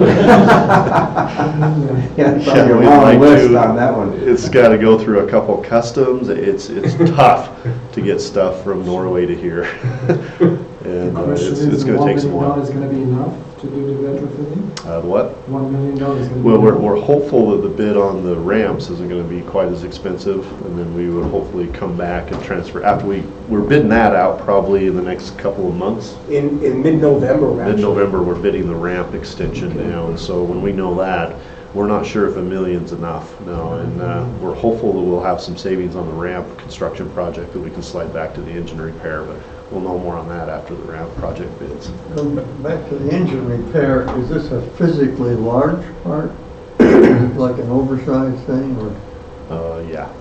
The engines are Detroit engines. The propellers on both sides. We have engine component and propeller on both corners of the ferry. And the So propellers even are if you get it, 6-7 feet diameter, just the propeller alone. So Even if you get it in country, then you've got the issue of transporting an oversized load? Well, the shaft is coming, and then they pulled the component out, and it's in Salt Lake now. So once the shaft gets here, they'll put it back in and then transport it back down and put it back on the boat Oh, for okay. the shaft. Okay. But we're looking at a whole new retrofit of the whole components, the outdrive, the engine, and the other stuff, and forcing it to be here in the United States, so that we don't have this issue of trying to find parts out of Norway anymore. And there's 3 or 4 companies in the United States that operate this type of equipment all over, up in Oregon and all. Yeah, Oregon and They got Seattle tons of area. ferries. So we made contact with them, and they've been very supportive to help us out and understand how to make this our one ferry operate a Washington little State bit smoother. operates by far and away the largest ferry system in the country. And they've been Right. very good to help us understand, where we need to go with this. Now, Rick, if I remember, the engines are Rolls-Royce, right? Rolls-Royce stopped doing business in the United Well, States. yeah, they did. They've stopped. They actually shut down their Canadian plant too. So everything right now for Rolls-Royce is out of Norway, is what we're hearing. Are you replacing this engine or are you repairing it? This one we're going to repair right now to get it back up and running, but at the same time we're working on an RFP to release to swap the whole thing out. But it says on here replacement. Yeah, that's the new one. We've got the shaft coming just to get the thing up and running again until we can get the full replacement plan in place, which is probably over the next 8 to 10 months. So the shaft is coming just to get us up and running again. And you used the term Detroit diesels, and now you're saying Rolls-Royce. Well, Detroit diesels and then Rolls-Royce components down to the outdrive, so it's both systems that run, but Rolls-Royce is the thing that runs the whole thing using a Detroit engine to power it as the powertrain system. Sounds like a Mickey Mouse thing. Yeah. Sounds like a collaboration. It's a challenge, that's for sure. For sure. Thank you. Okay. Thank you very much. We now have several corridor preservation pieces of property to consider. Lyle?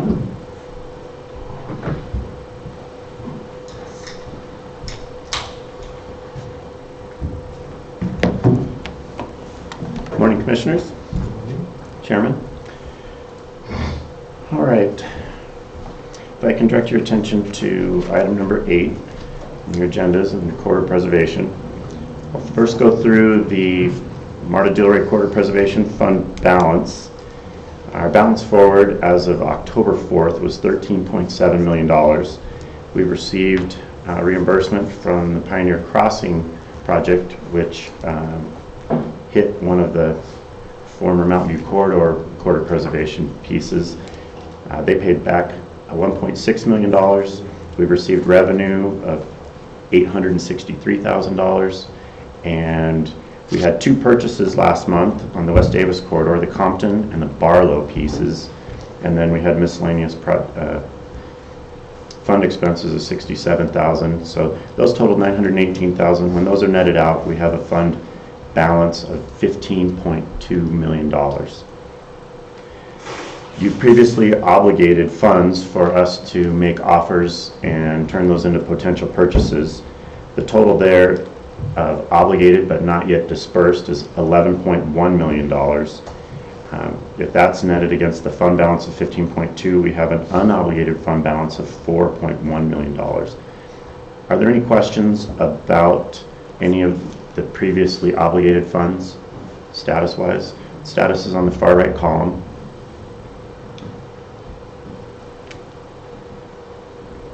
Okay, seeing none. Lyle? Yeah. I don't see the balance sheet. That we just reviewed, it wasn't in the commission. Oh, it's not. package. Oh, I'm looking at it. It is, it is. That's there. Go to the second item, Thomas. Second attachment. We only have one attachment. Oh, under corporate. And just under corridor preservation rather than I got it. individual pieces. Yeah, we'll catch up. Don't mind us. All right, so we have 5 applications that we've reviewed in the Corridor Preservation Advisory Council that we will review with you today. The estimated total of those requests are $3.6 million, which would leave $500,000 remaining, assuming if those are accepted and approved for obligation. I do want to bring your attention just really quickly to the top one in the funds obligated but not yet dispersed, Autumn Valley on SR 73. We will be seeing that one again today. Previously, we've come to you and have authorized a total of $865,000. This is the one that was a joint venture with MAG. They're contributing $1.2 million to this purchase, and we've spent quite a while working through this with Autumn Valley, and we're going to come to you with an application there. I think it's number 4 or number 5. So if I can direct your attention to the next tab,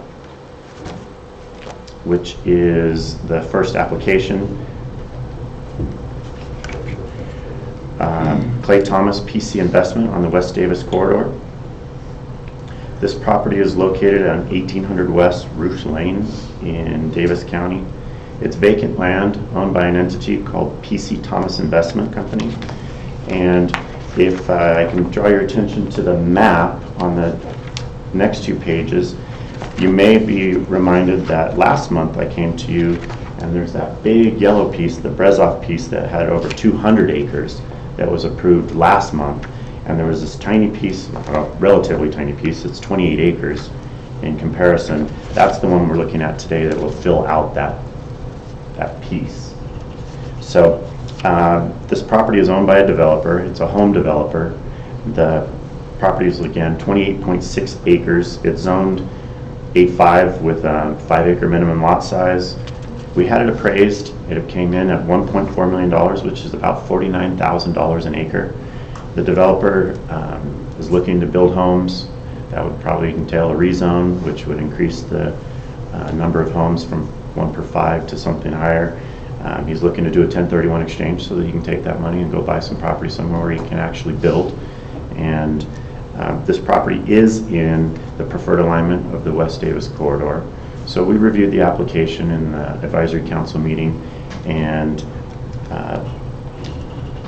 I come to you with a favorable recommendation to obligate $1.4 million, $1,416,600 to make this entity an offer and preserve this corridor so that we can continue to work through the EIS process unencumbered. Move for approval.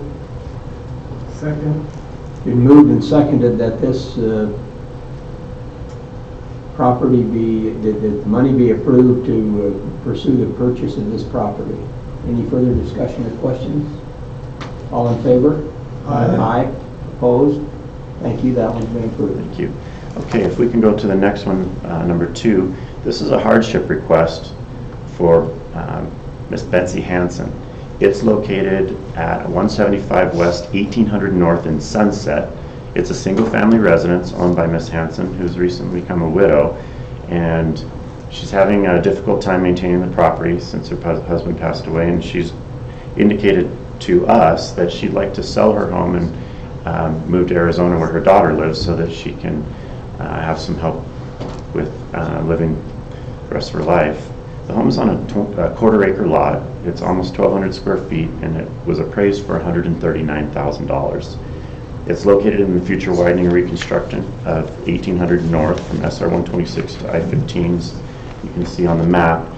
You recently, in May, approved some obligation of funds for the Green residents further to the west on the same corridor. And the project is about 5+ years out, so it qualifies for corridor preservation. And we reviewed this in the advisory council, and I come to you again with a favorable recommendation to obligate funding in the amount of $139,000 so that we can make Ms. Hansen an offer to purchase her property and help her move in with their daughter. So we can rent this place for the next 5 years until the time comes? For That's correct. expansion. I make a motion to approve as requested. Second. Been moved and seconded that this purchase be approved. Any further discussion? All in favor? Aye. Opposed?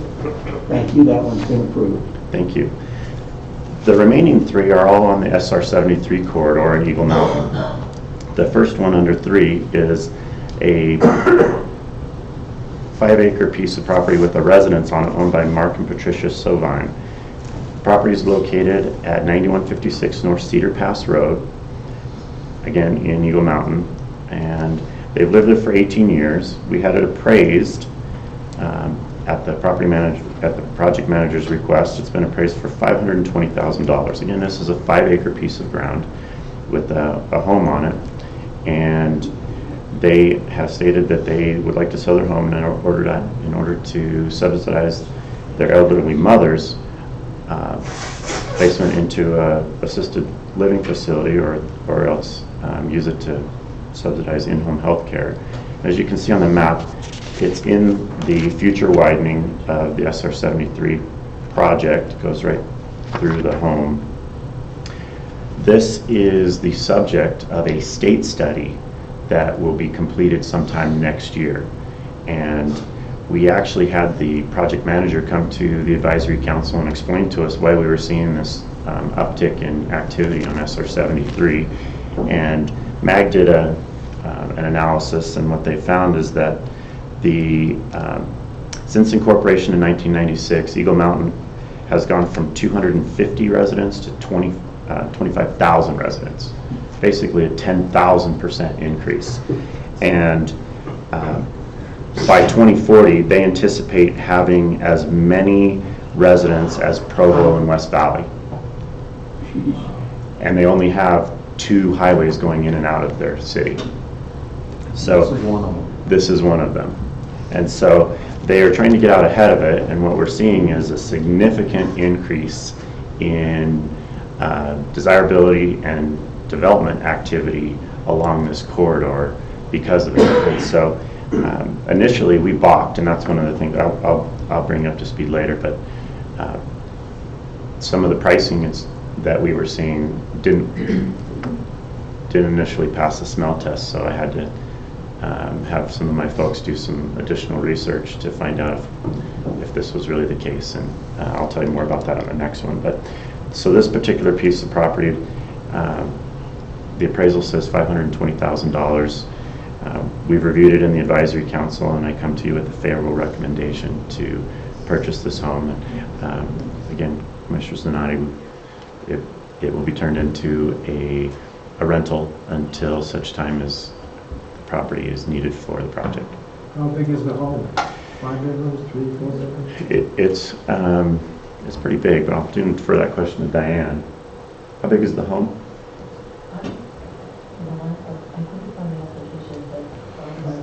How much for the home and how much for the land?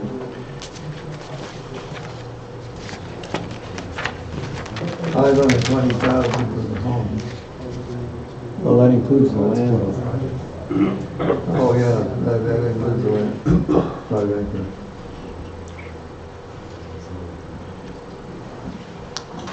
So that is a good question. I don't recall if we had a breakdown of the home versus land. So it is 5 bedrooms, 4 bathrooms, 3,000 square feet. Yeah. That's a justifiable price for the location. I make a motion to approve. Second. Been moved and seconded that this action be approved. Is there further questions or comments? All in favor? Aye. Aye. Opposed? Thank you. That one's been approved. Thank you. Okay, now let's go to tab number 4. This is the Autumn Valley one that you've already previously approved some funding obligation.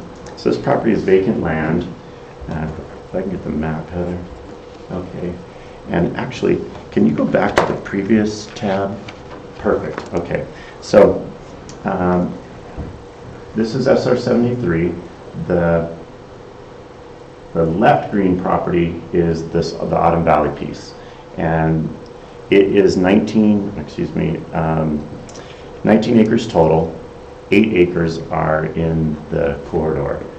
The purple piece to the left is the all-red piece that has previously been obligated and purchased. The far right green piece is also an all-red piece, and it's the one that where we had some discussion in this body regarding whether or not to purchase a triangle that was outside the corridor that they wanted us to buy, and that's been a central sticking point with us being able to close the deal. we may be coming back to you again in a very near future commission meeting to talk about that again. But as you can We'll be in see, Eagle Mountain next month. pardon? We'll be in Eagle Mountain next month. Yeah, and I'm guessing that the SR-73 might be part of the tour. Might be part of the tour, you suppose?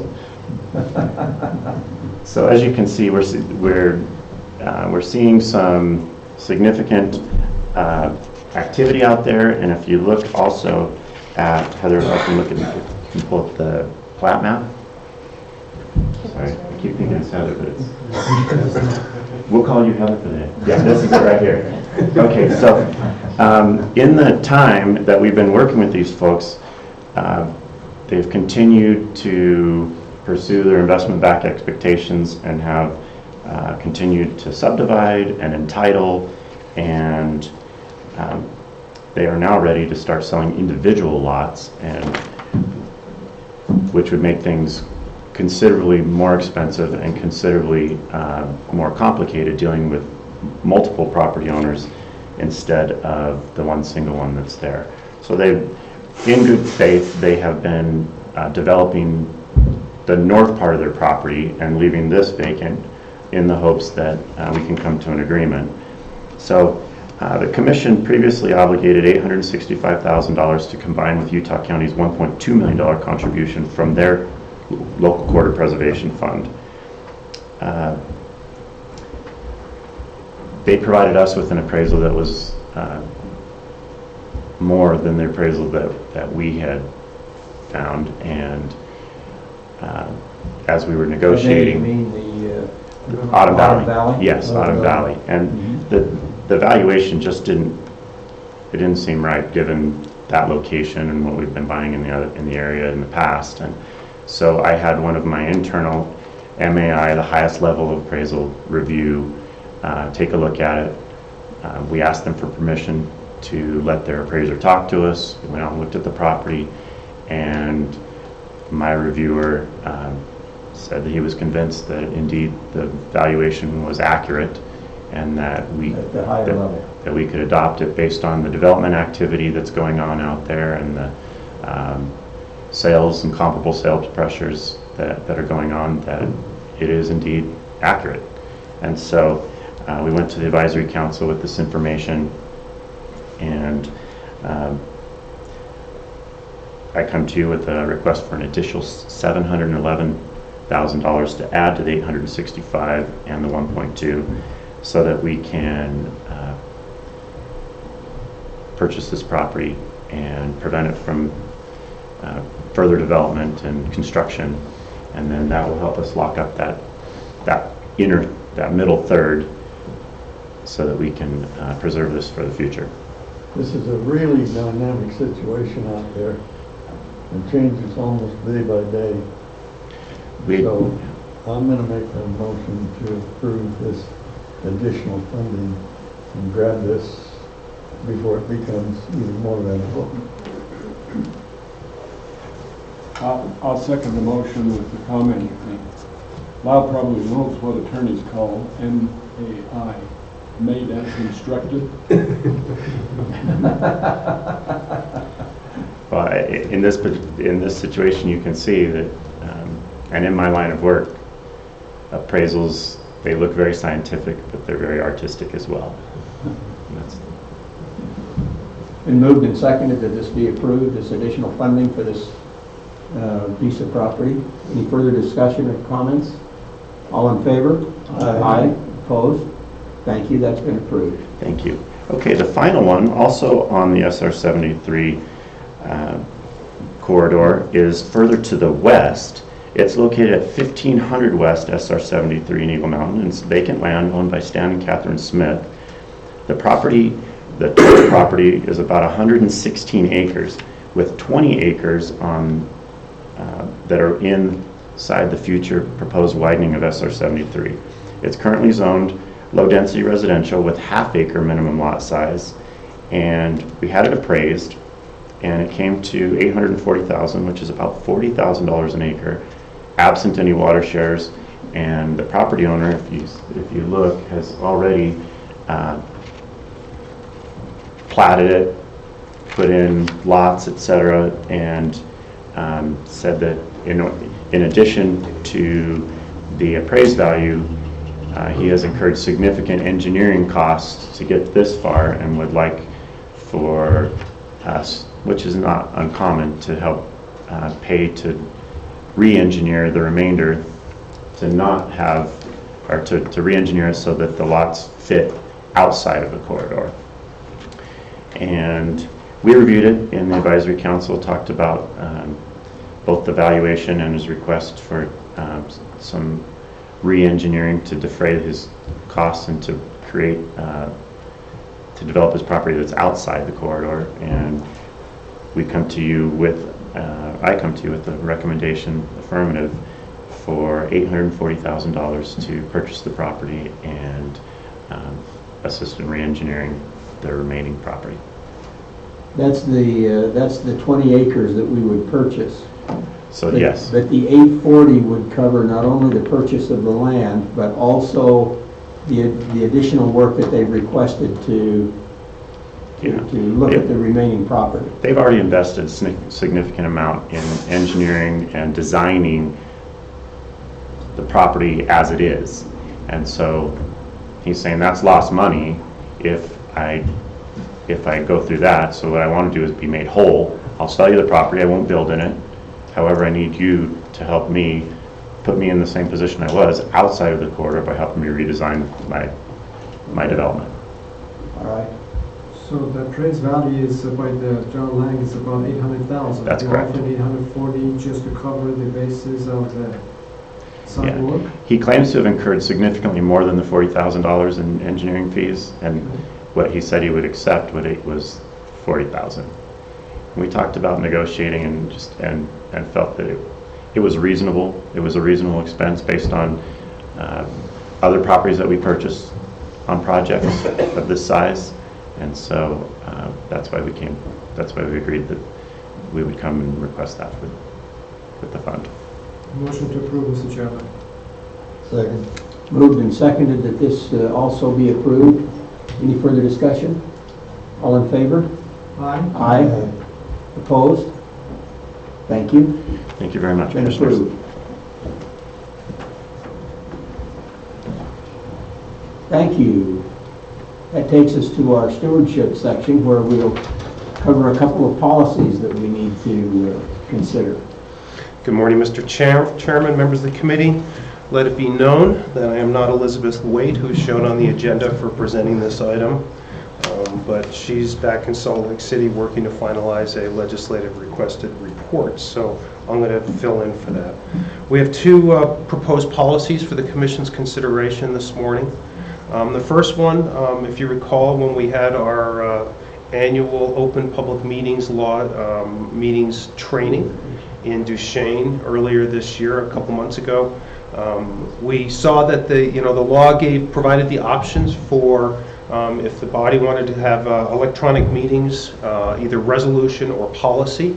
And the commission in the past had passed a policy back in 2008, basically outlining how the body would conduct electronic meetings based and to adhere to the provisions in code. We kind of looked around at each other, and I said, I remember us having one, and not a lot of other people did. And so we feel it's more appropriate, and I think in our subsequent discussions with the commission, that we basically take the material that was developed in that resolution, turn it into a commission policy. I think it becomes something that's a little more transparent and will be easier for us to find in the future. So, Mr. Chairman, we did discuss this yesterday. This is basically outlining the provisions needed for the body, either as a body or individually, to conduct electronic meetings, lays out how we have to do this, the requirements of your commission secretary, the requirements of the commissioners to be able to, really designate that they were able to participate in the meeting at the conclusion, so it becomes part of the record. So with that, I could be available to respond to any questions, but this is for the commission's consideration to adopt. Could we just read the definition of it for the public and all of us to know what the definition of the public? Of an electronic meeting? It's just a definition. Yes, Commissioner Zanagi. Under the definition section, electronic meeting is a meeting that takes place over an electronic medium rather than the traditional face-to-face fashion, allowing them to be held without physically traveling to the agreed-upon location. Thank you. Any further comments or questions? I move we approve the proposal. Second. Been moved and seconded that we adopt as a commission this new policy as has been presented and explained. Any further discussion? All in favor? Aye. Opposed? Thank you very much. This will become policy for our electronic meetings as necessary going forward. And will be found under the commission website. Right. Ready for me to proceed? Yes. Yes, thank you, Mr. Chairman. The second commission policy for your consideration is really outlining how we, the commission, will deal with what are referred to as high priority corridors. Years ago, the legislature established a mechanism for the designation of high priority corridors, and that's the responsibility of the Transportation Commission.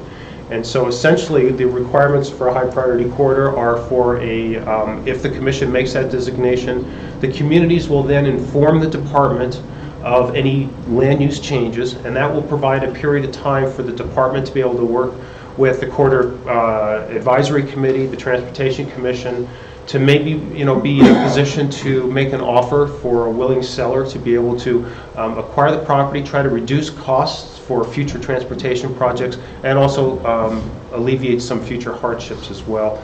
During our discussion yesterday in the staff update meeting, Commissioner McCackney correctly identified an error in the definitions. We've provided, I think, to all the commissioners Yes, you've been given paper copies, and I want to thank Region 4 for making those changes and then going to the office and printing those out for us, so thank you very much. And I think it's also in the online version as well. It's been changed. So it's been updated as well. So essentially that change, for anyone who had reviewed it prior to that change yesterday afternoon, was that it had the department essentially as the approver of the corridors, of the high priority corridors, and that was incorrect. And so under definitions, it was changed corridors approved by the Utah Transportation Commission as a high priority transportation corridor for transportation corridor preservation purposes pursuant to department policy.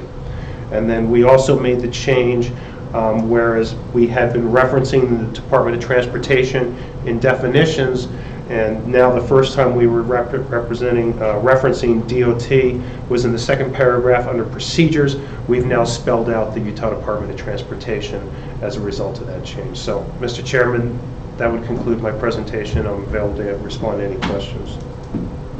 I move approval. Second. Been moved and seconded that we approve this as policy for high priority corridor designation. Any further discussion? All in favor? Aye. Opposed? Thank you. Thank We'll you. also adopt that and be sure that it's posted on the website. Absolutely. of the Commission. Thank you, Commissioners. All right, thank you. I think we have an administrative rule. Jason?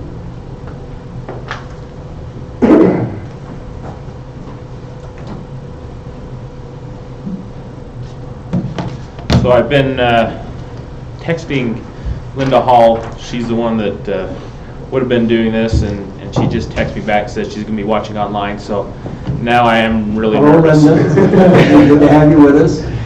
So she's done a lot of work on this aircraft registration rule, as can be expected. In fact, she gave me talking points that is longer than the actual rule. So I'll do my best to convey her thoughts. Just to give you some background, the revenue from the aeronautics restricted account, where the registration fees go, is used to maintain and improve the condition of the public airports around the state. There are two sources of that to that account: state aviation fuel taxes, which is about $6 million a year, and the aircraft registration fees, which are currently about $900,000 a year.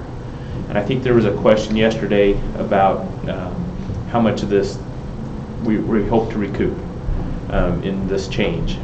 Currently, under state law, an owner must pay the registration fees for aircraft that are based in Utah, and this is where Linda starts using words that you're normally not going to hear come out of my mouth. So, for a plurality of the year. So there was some question yesterday about if it was January 1st. It's actually 6 months in a day. It's not a certain day of the year. It's 6 months in a day, and they're responsible to pay the registration in that state that the aircraft is based in. For most aircraft, those fees are about 0.4% of the average wholesale value. So in 2015, based on some concerns, the legislature crafted some intent language directing UDOT to conduct an audit on the aircraft database and registration program to see if there was areas of improvement. That audit basically said that we should look at either hiring a person or bring a consultant on board to obtain and verify the information from the airport operators to identify those planes that are based in Utah and that weren't currently paying registration fees. Based off of that audit in 2016, the legislature put in place Senate Bill 74, and under that bill, several things were put in place. The first was a deadline for payment of registration fees by December 31st of each year. It required aeronautics to conduct compliance audits and coordinate with airport operators concerning the accuracy of reporting which aircraft is based at that airport. It added late penalties for aircraft owners that failed to pay that. Those fees are 10% of the registration fee the first month and 5% for each month after. These new penalties are in addition to penalties in existing code that the tax commission puts in place to pay registration fees. And finally, it gave UDOT and the commission rulemaking authority to establish procedures for enforcement. Currently, as mentioned, we are putting out an RFP to hire a consultant to help us identify which aircrafts are based in Utah. Just so you know, that doesn't mean we get a buy night vision goggles and sneak around airports and try to find out which planes are there. Carlos won't give me that badge and gun yet, but I always use the word yet. But basically, we will work with the operators looking at departures, landings, those type of things, look at their records to try to identify those aircraft that meet the rules or meet the time being based at that airport to be responsible to pay registration. When we receive notice from the tax commission of which aircraft owners have failed to pay registration, we will send a late notice by certified mail to the owner. We will apply those penalties, and I asked Linda why we're doing that, not the tax commission, and she said we're the agency that is empowered to do that, not the tax commission. And then we will use whatever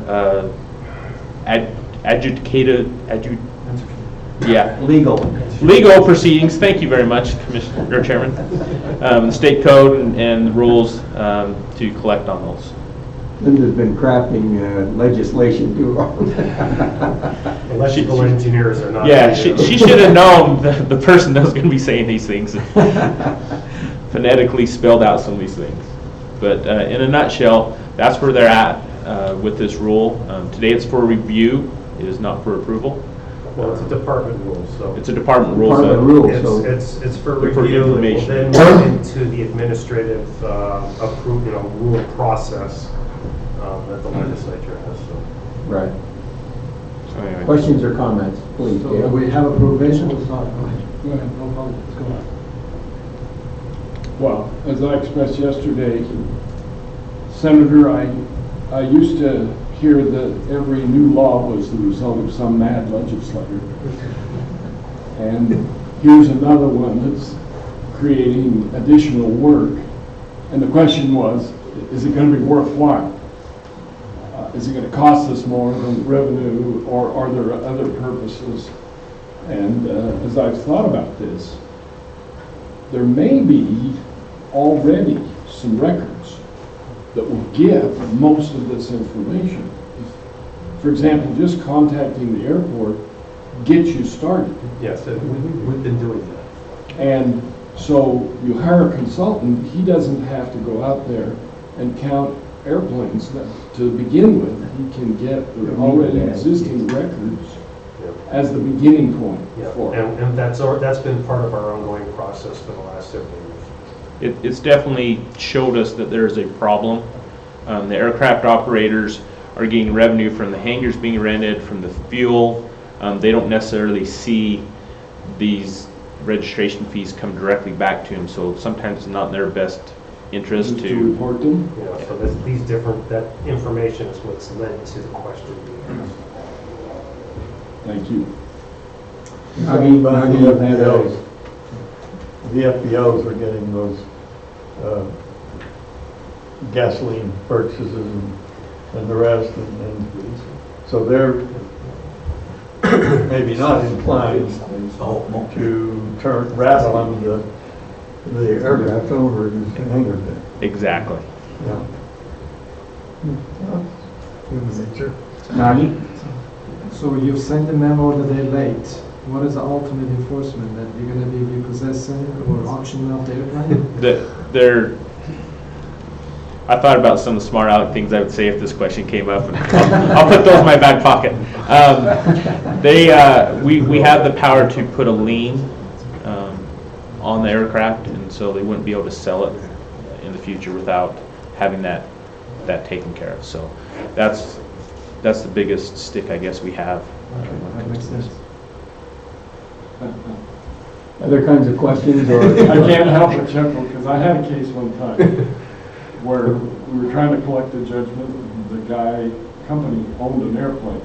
So the sheriff went down and to seize the airplane. Well, what's the sheriff going to do with it? So he put a chain around the propeller, and the guy just went down and cut the chain off and flew the airplane to another state, and we never did collect. Well, that may happen here too. We may have additional anecdotes. So get the times out, air on the times. Further comments or questions on this proposed rule? All right, thank you very much. Thank you. Thanks, Jason. And thanks, Linda, for joining in. In preparing the commission for the work of allocating funds in the future, we systematically, starting in the fall, we systematically invite departments of UDOT to report to us what they have been doing and give us some anticipation of the requests that we will see in the March and April workshops. This allows us to have some background ahead of time so that we're able to consider properly the allocation of the funding that we do. And so this month we have invited both public transit and communications. It might be interesting for people to know that UDOT actually runs some buses around the state, and Bill Lawrence is going to report to us the operation of this public transit that comes under UDOT's purview, because we provide some of the funding for this operation and the reach into our rural areas. So, Bill, we appreciate your coming back and giving us a report on the public transit system that's run by UDOT. You bet. Thank you, Mr. Chairman, Commissioners. I wish they would let me drive a bus because I think that sounds kind of fun, but we actually just do the funding for them. So, but yeah, I'll be doing the UDOT Public Transit Group annual needs and accomplishment reports. So we'll go ahead and hit that next slide. So there are three different funding types that come into our public transit group. And I should state before I keep going here is that our group mainly does the transit areas outside the urbanized areas. And so these are the rural transit providers that we provide funding for. This funding that comes is a partnership that takes place between FTA and the local governments. If it's a capital type purchase, it's a 50-50 match, what these funds do. On the operating, it's a 50-50 match. On the capital, it's an 80-20. So even though these federal funds come, there's still some buy-in that the locals need to do to participate in using these funds. So our group basically manages the funding and the contracts that are issued for these local agencies to be able to get these FTA funds. There's 3 types of funds that come in. They're listed here. You'll hear our group, they just call them by the number, so they'll say 5310, 5311, 5339. You'll hear those numbers. But what they are is the first one is the 5310. It's enhanced mobility to seniors and persons with disabilities is what that funding's for. The next one is grants to rural areas for nonprofit providers, fixed route transit systems. So example of those fixed routes would be like your Cache Valley Transit or CATS in Cedar. Park City has one. Those are fixed routes. Then we have the intercity bus funding that falls underneath that category. Example of that one would be like the elevated transit that runs down the core of the state. And then the last one is 5339, which is for your bus and bus facilities. Okay, next slide. So there's, I'll talk about the years of funding that we have coming up, but this right here is the total of contracts that we have in place right now. Now, this sums up higher than what we have for a full year, and it's because the funding that we have there is over multiple years, and they'll build up in order to buy a lot of buses or a bus facility. But this is the total contracts that we have in place right now. So you can see the different categories we have. There's staff. What that covers is the current staff that we have at UDOT, as well as we have a consultant contract in place that also help us in this category. The capital amount is $11.4 million. This would be buses and bus facilities. The operating funds, and these are the federal pieces. The operating is just under $4 million. This would be the funding that goes to operate those rural transit providers such as CATS or Park City or Cache Valley Transit. Project administration, that's the administrative fees that goes to those providers that are running those operations. And then lastly is training. Next slide. So training, Bill, you're training the drivers, or training staffs, training the... We are. I'll cover that on this next slide. Okay. I'm going to hit, no, you're good. On that training piece there's just under $88,000 that go to, and we have an agency called URSTA. URSTA stands for the Urban Rural Specialized Transit Association. They put on 2 conferences a year where they bring all the transit providers in, and they have what's called a rodeo, and they play on the word rodeo. I would call it road, EO. And they do safety training. They do, they actually drive buses through cones and have a contest, and the state of Utah will have the #1 bus driver will go to the nationals, and they have a competition. So all this is to promote safety and good driving skills for the drivers that are running these transit agencies. But URSTA is the one that manages that training for us. Thank you. Operating, you can see the total number of trips 2015, just over 671,000. For the capital, that included 39 buses, which include both the fixed route as well as the human services. On the human services side, those would be like your senior citizen centers, where they have a cutaway bus, it's called. They can apply for these funds and get a vehicle for that.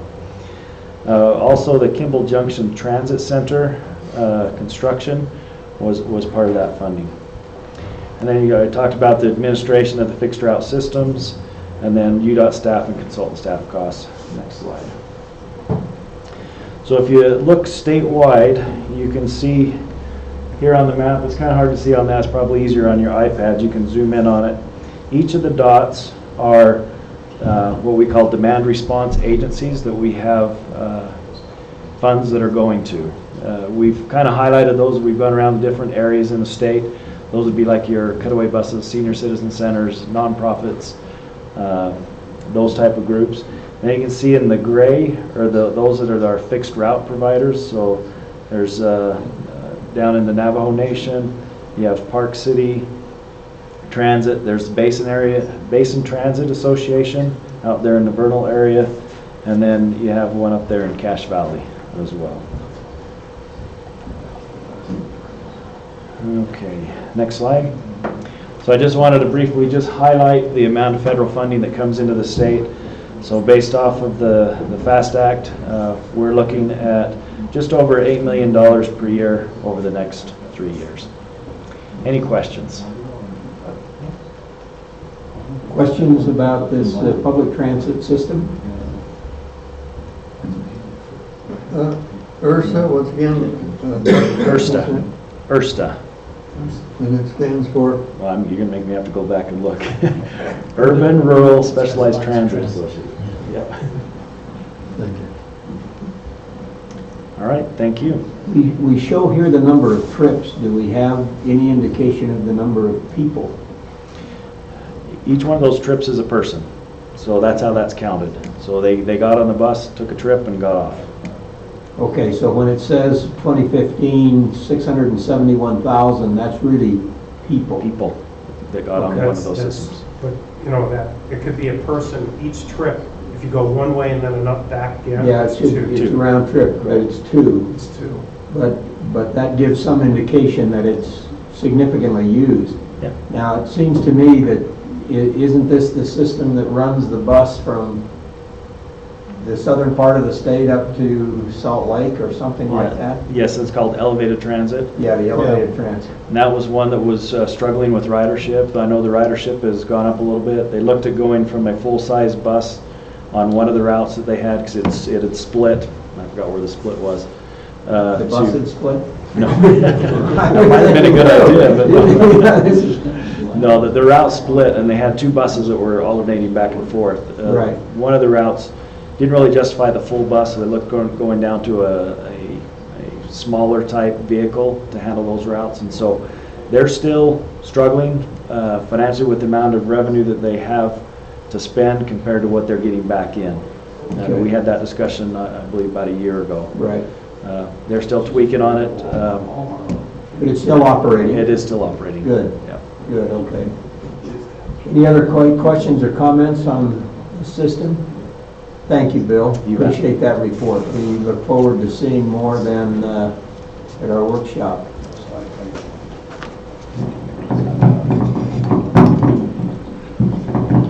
Joe? I have to make Communicate to us. some technical adjustments here. I'd like to begin by taking a step back into my previous life as a television critic and give you a ratings review. We hit a peak of 14 viewers during Bill's first presentation.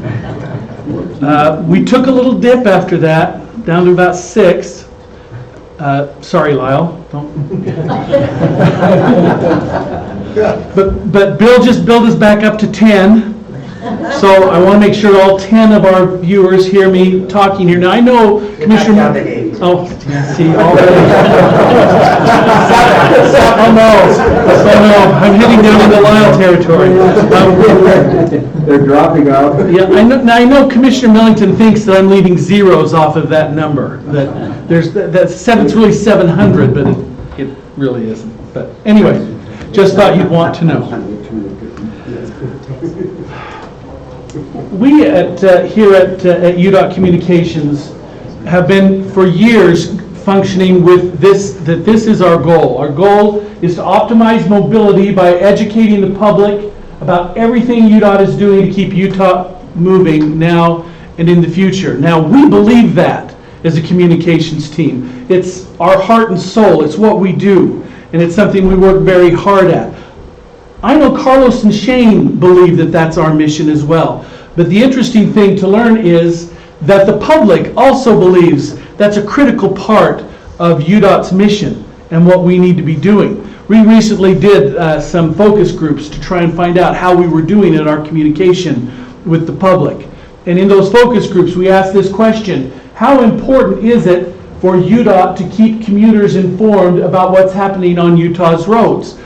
They told, on a scale of 1 to 7, they told us that it's this important, 6.5. Now, I'm not sure you could get, on a scale of 1 to 7, 6.5 people to believe that water is important. for human life.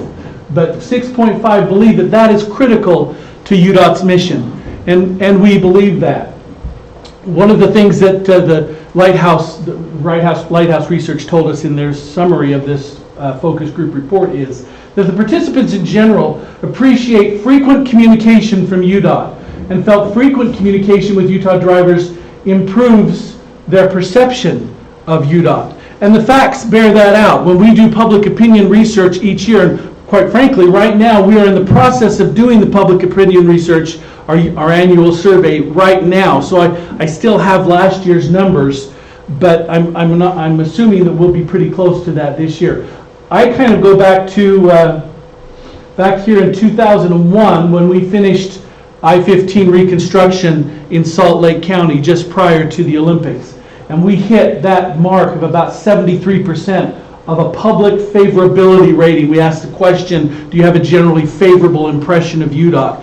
And when we hit 73%, and we were stunned, we rejoiced. We thought that was extraordinary to be at 73%. And quite frankly, for a public agency to be at 73% is pretty incredible. Now, as you can see, we've had some ups and downs through the years, but we peaked here in 2012 with the completion of the I-15 core project at 80. Well, last year, we were just under that at 79% favorability rating.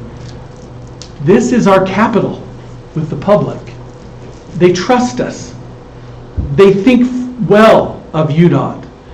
And we think that's pretty important. And as we just saw in the discussions with the focus groups, communication with the public is critical to including that. Now, we do have a bit of a quandary that we found in this research that we did most recently. There's two elements here that one that I'm really troubled by, but one that's very revealing. Most participants said they do not seek commuter information or updates prior to driving on our roads. Okay, that fact troubles me. And we're working very closely with our TravelWise group to try and change that, to get people to look, get people to seek out information. But most participants, most of the people we talk to in our focus groups don't seek out the information. However, they all said that they will adjust their travel plans after receiving road construction and traffic updates. So what does that tell you? They're not going to seek it out, so we've got to give it to them. We've got to find ways to give them the information because they will change their behaviors. They will change their plans, their travel plans, if they know about it in advance. They're just not going to go seek it out. Well, we're going to try and get them to do more seeking it out, but in the meantime, it's our responsibility to make sure they receive this vital information. Now, I was going to play a little video here, but I'm not going to play it now just in the interest of time. Plus, it's just basically people saying how great we are, and you already know that, so I don't need to show you that. But I would like to go to this next. There we go. So if they're relying on us to kind of beat them over the head with the information, here are the places where they're looking for that, where they get that information, where they tell us through public opinion surveys, this is where they get it. Now, again, this is last year's information. I'm expecting that this year's information will be a little different. I'm expecting that we'll have a little bit more here. We've grown now to almost a little over 400,000 people who have downloaded the UDOT traffic app. And people are using it more and more all the time. This also works in concert with our UDOT traffic website. People do get information from both of those places. And I expect that we're going to see in this new survey that we get probably we're going to get it just before the annual conference. We'll see that this number has grown. I think we'll see that this number, 15% of people getting it through social media, we'll see that number will have grown a little bit. People are becoming much more savvy. Commissioner, you were wanting to ask. Joe, how are these data obtained? Would this be a person asking to state where do you get your information, a survey of people who would then answer, and took 12% of them? Yes. answered? Yeah, these were telephone surveys, and we just asked the question, where do you get your traffic information? And they just volunteered it. Okay, So they this- volunteered that. It wasn't like a multiple choice thing. I listened to the radio or? Yeah. Yeah, Okay. it was just through our public opinion survey, and they just answered it. So I think this will grow. People are becoming much more reliant upon social media. And so, of course, we've stepped up our social media presence as well, so that we can also be involved in making sure that we're giving them the information we need. I expect that this number, and it pains me to say this as an old newspaper guy, but I think the daily newspaper traffic information model is going to go down. People are less and less reliant upon newspapers for that kind of up-to-the-minute information. And again, I mentioned the UDOT traffic website that people are frequenting. I expect that number will stay pretty consistent. But here, TV and our VMS boards and radio, that's the big three. That's where people get their information. And so we spend a lot of time and energy in all of these areas, but we really focus here because this is where people get most of their information. For example, on television, we have contractual relationships with 3 television stations, well, kind of 4. We're involved with channels 2, 4, 5, and 13, all of them on a regular and on a contractual basis. So we can go and tell our story. We don't do it in fancy, glitzy ways. We do it as we just put John Gleason up there in front of people. That's gonna hurt John. I know. Don't anybody say I didn't say John was fancy and glitzy, because he really is fancy and glitzy. And he is PIO of the year, by the way, so we're very excited about that. What does PIO mean? Public Information Officer. Okay. So that was a state. Explain that. Yeah, it was a state, that was a good question. It was a state, the state meeting of public information officers from all sorts of government agencies, both state and local agencies, and John Gleason was selected as the PIO of the year in terms of media relations. And they didn't have to tell us that. We already knew. John is terrific. And our relationship with the media, Salt Lake media in particular, is terrific largely because of John. Now, let me take another step forward. We have a great relationship with Central and Southern Utah media as well, largely because of Kevin. Kevin is amazing in his work with the local media down here. In fact, he was part of the local media down here for a number of years. And so Kevin has great relationships, and I've watched him work with them as well. So we really do have great relationships with media, and that enhances our ability to communicate with the public through them. John will go on with these stations, and he will give the information and provide it in a news-oriented way, because that's the way the public has told us they want to receive it. They want to receive it as news, not as a packaged thing. And so that's how we do it. So we do that. We do it on radio. We're on the Total Traffic Network, which gives us spots on about 15 different radio stations of all different kinds and types. So we're spread all across the spectrum, and we're in all of the top-rated radio stations along the Wasatch Front. We also do weekly UDOT construction reports on KSL Radio, because KSL Radio is huge when it comes to traffic reports on the Wasatch Front. That's where people go. When people know there's traffic problems, they go to KSL Radio no matter where else they are in their cars. So we try and make sure we have a presence there. As I mentioned with Kevin and John and others that we have that work with the media, we have developed some tremendous relationships with the media, and we do a number of media outreaches, and we do special programs. We do a top 10 at the top of our construction season. At the start of our construction season, we let everybody know, here are the big construction elements that we're going to be working on this year, and we did a thing on hydro demolition that the media, local media, all picked up on, and they all did, and then we put it on social media. We had video of the hydro demo, and it took off. It became viral.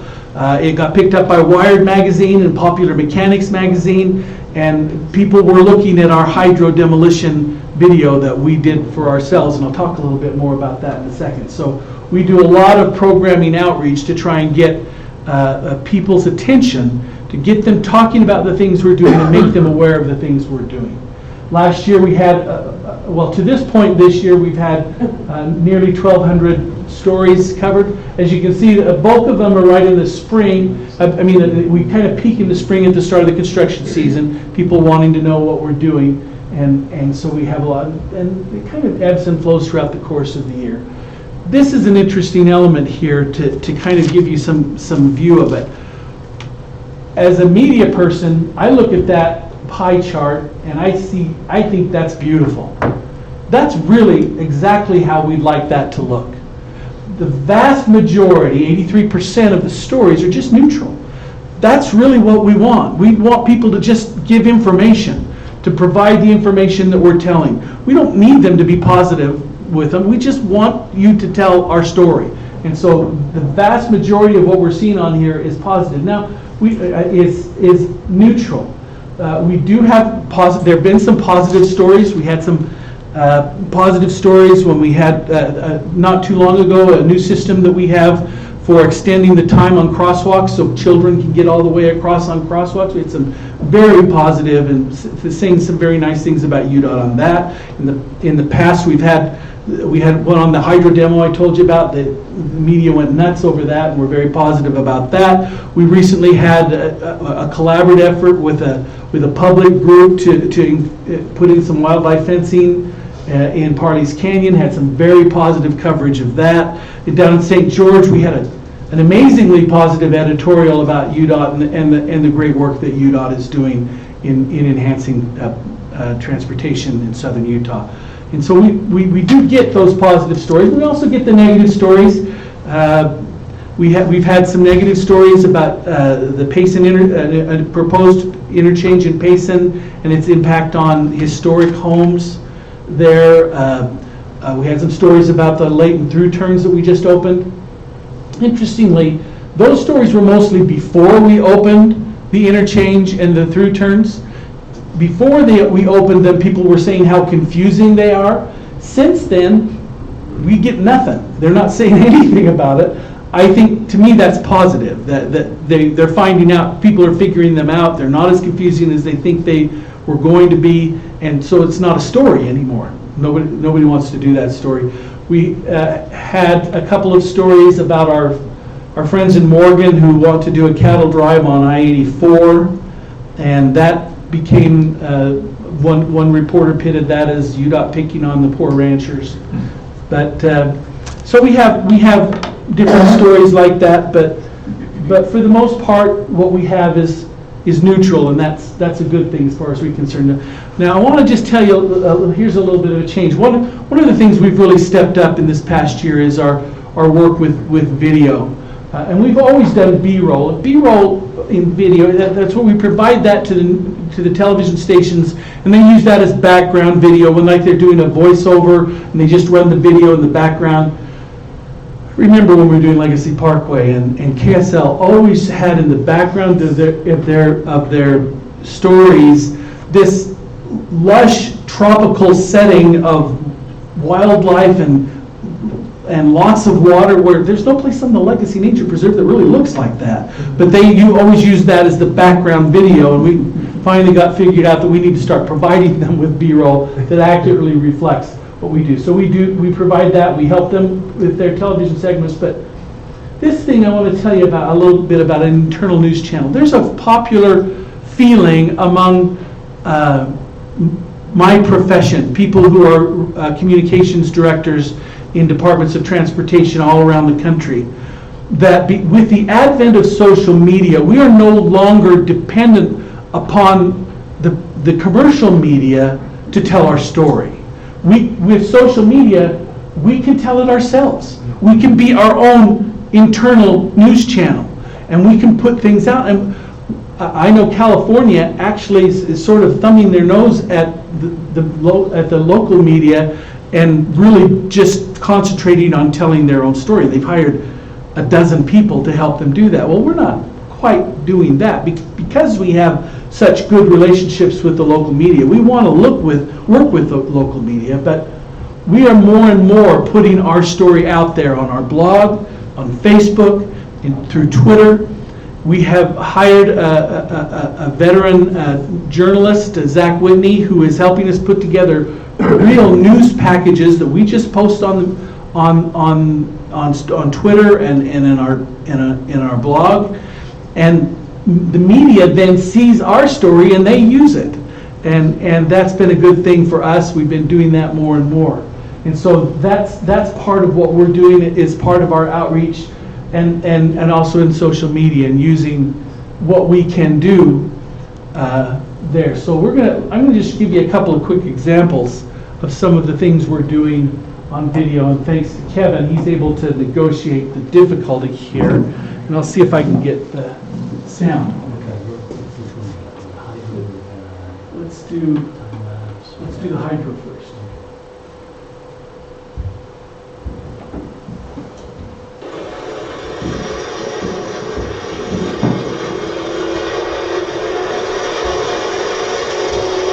Hydro demolition is an innovative technique that we're using. We use water at a high pressure to remove the top 3 to 4 inches of concrete on a bridge deck. This technique saves time and money. It's very self-sufficient. There's only one man performing the work. It's very automated.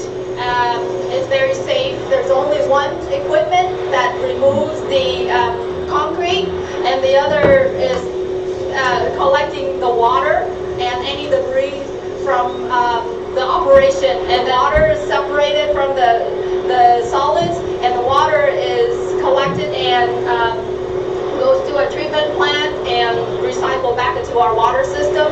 And while the solids are then collected and separated and dried and reused back in the project. It's a very precise technique, and which saves us time and money overall. We're using up to 36,000 PSI for this technique.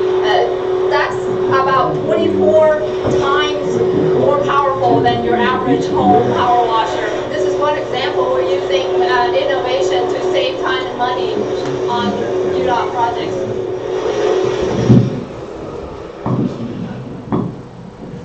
So that's the hydro demo one that went viral, and people were just fascinated by this process of what we were doing there.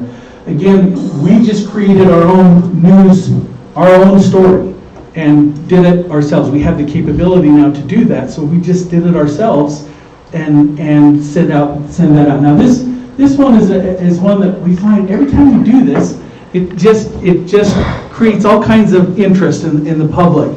We did a time lapse of a bridge demolition, and people just love watching these things, and we had several news stations that ran it on their newscast to show, and in the meantime they're commenting, isn't it amazing what UDOT's able to do now?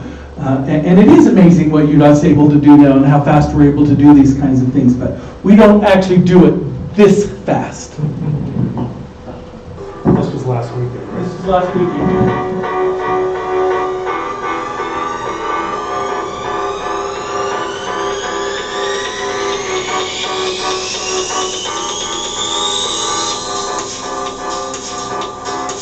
SR 201 and 260.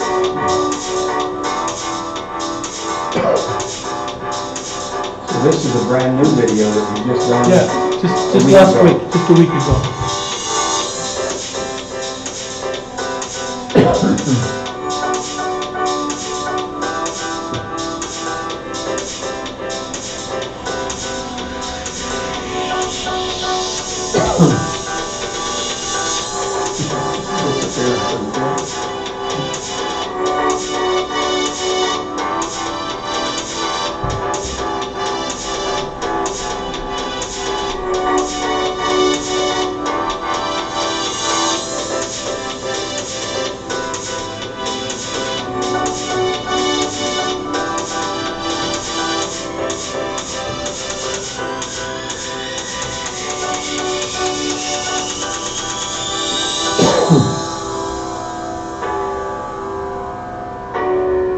Next morning it's gone.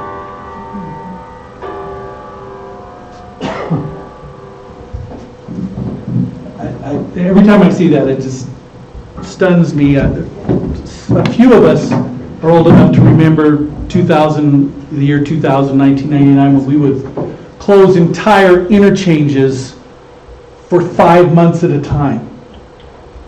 Now we do it overnight. It's pretty incredible to see that. And the public response to that. And they are fascinated by that. That video you just saw had over 10,000 views. And it's still getting views as we go through it. So it's something that the public's interested in. Now, a couple of other things that we're working on. Many folks have seen what we do as far as the VMS message boards that we have. The public is telling us that they like these things, both in focus groups and the public opinion survey.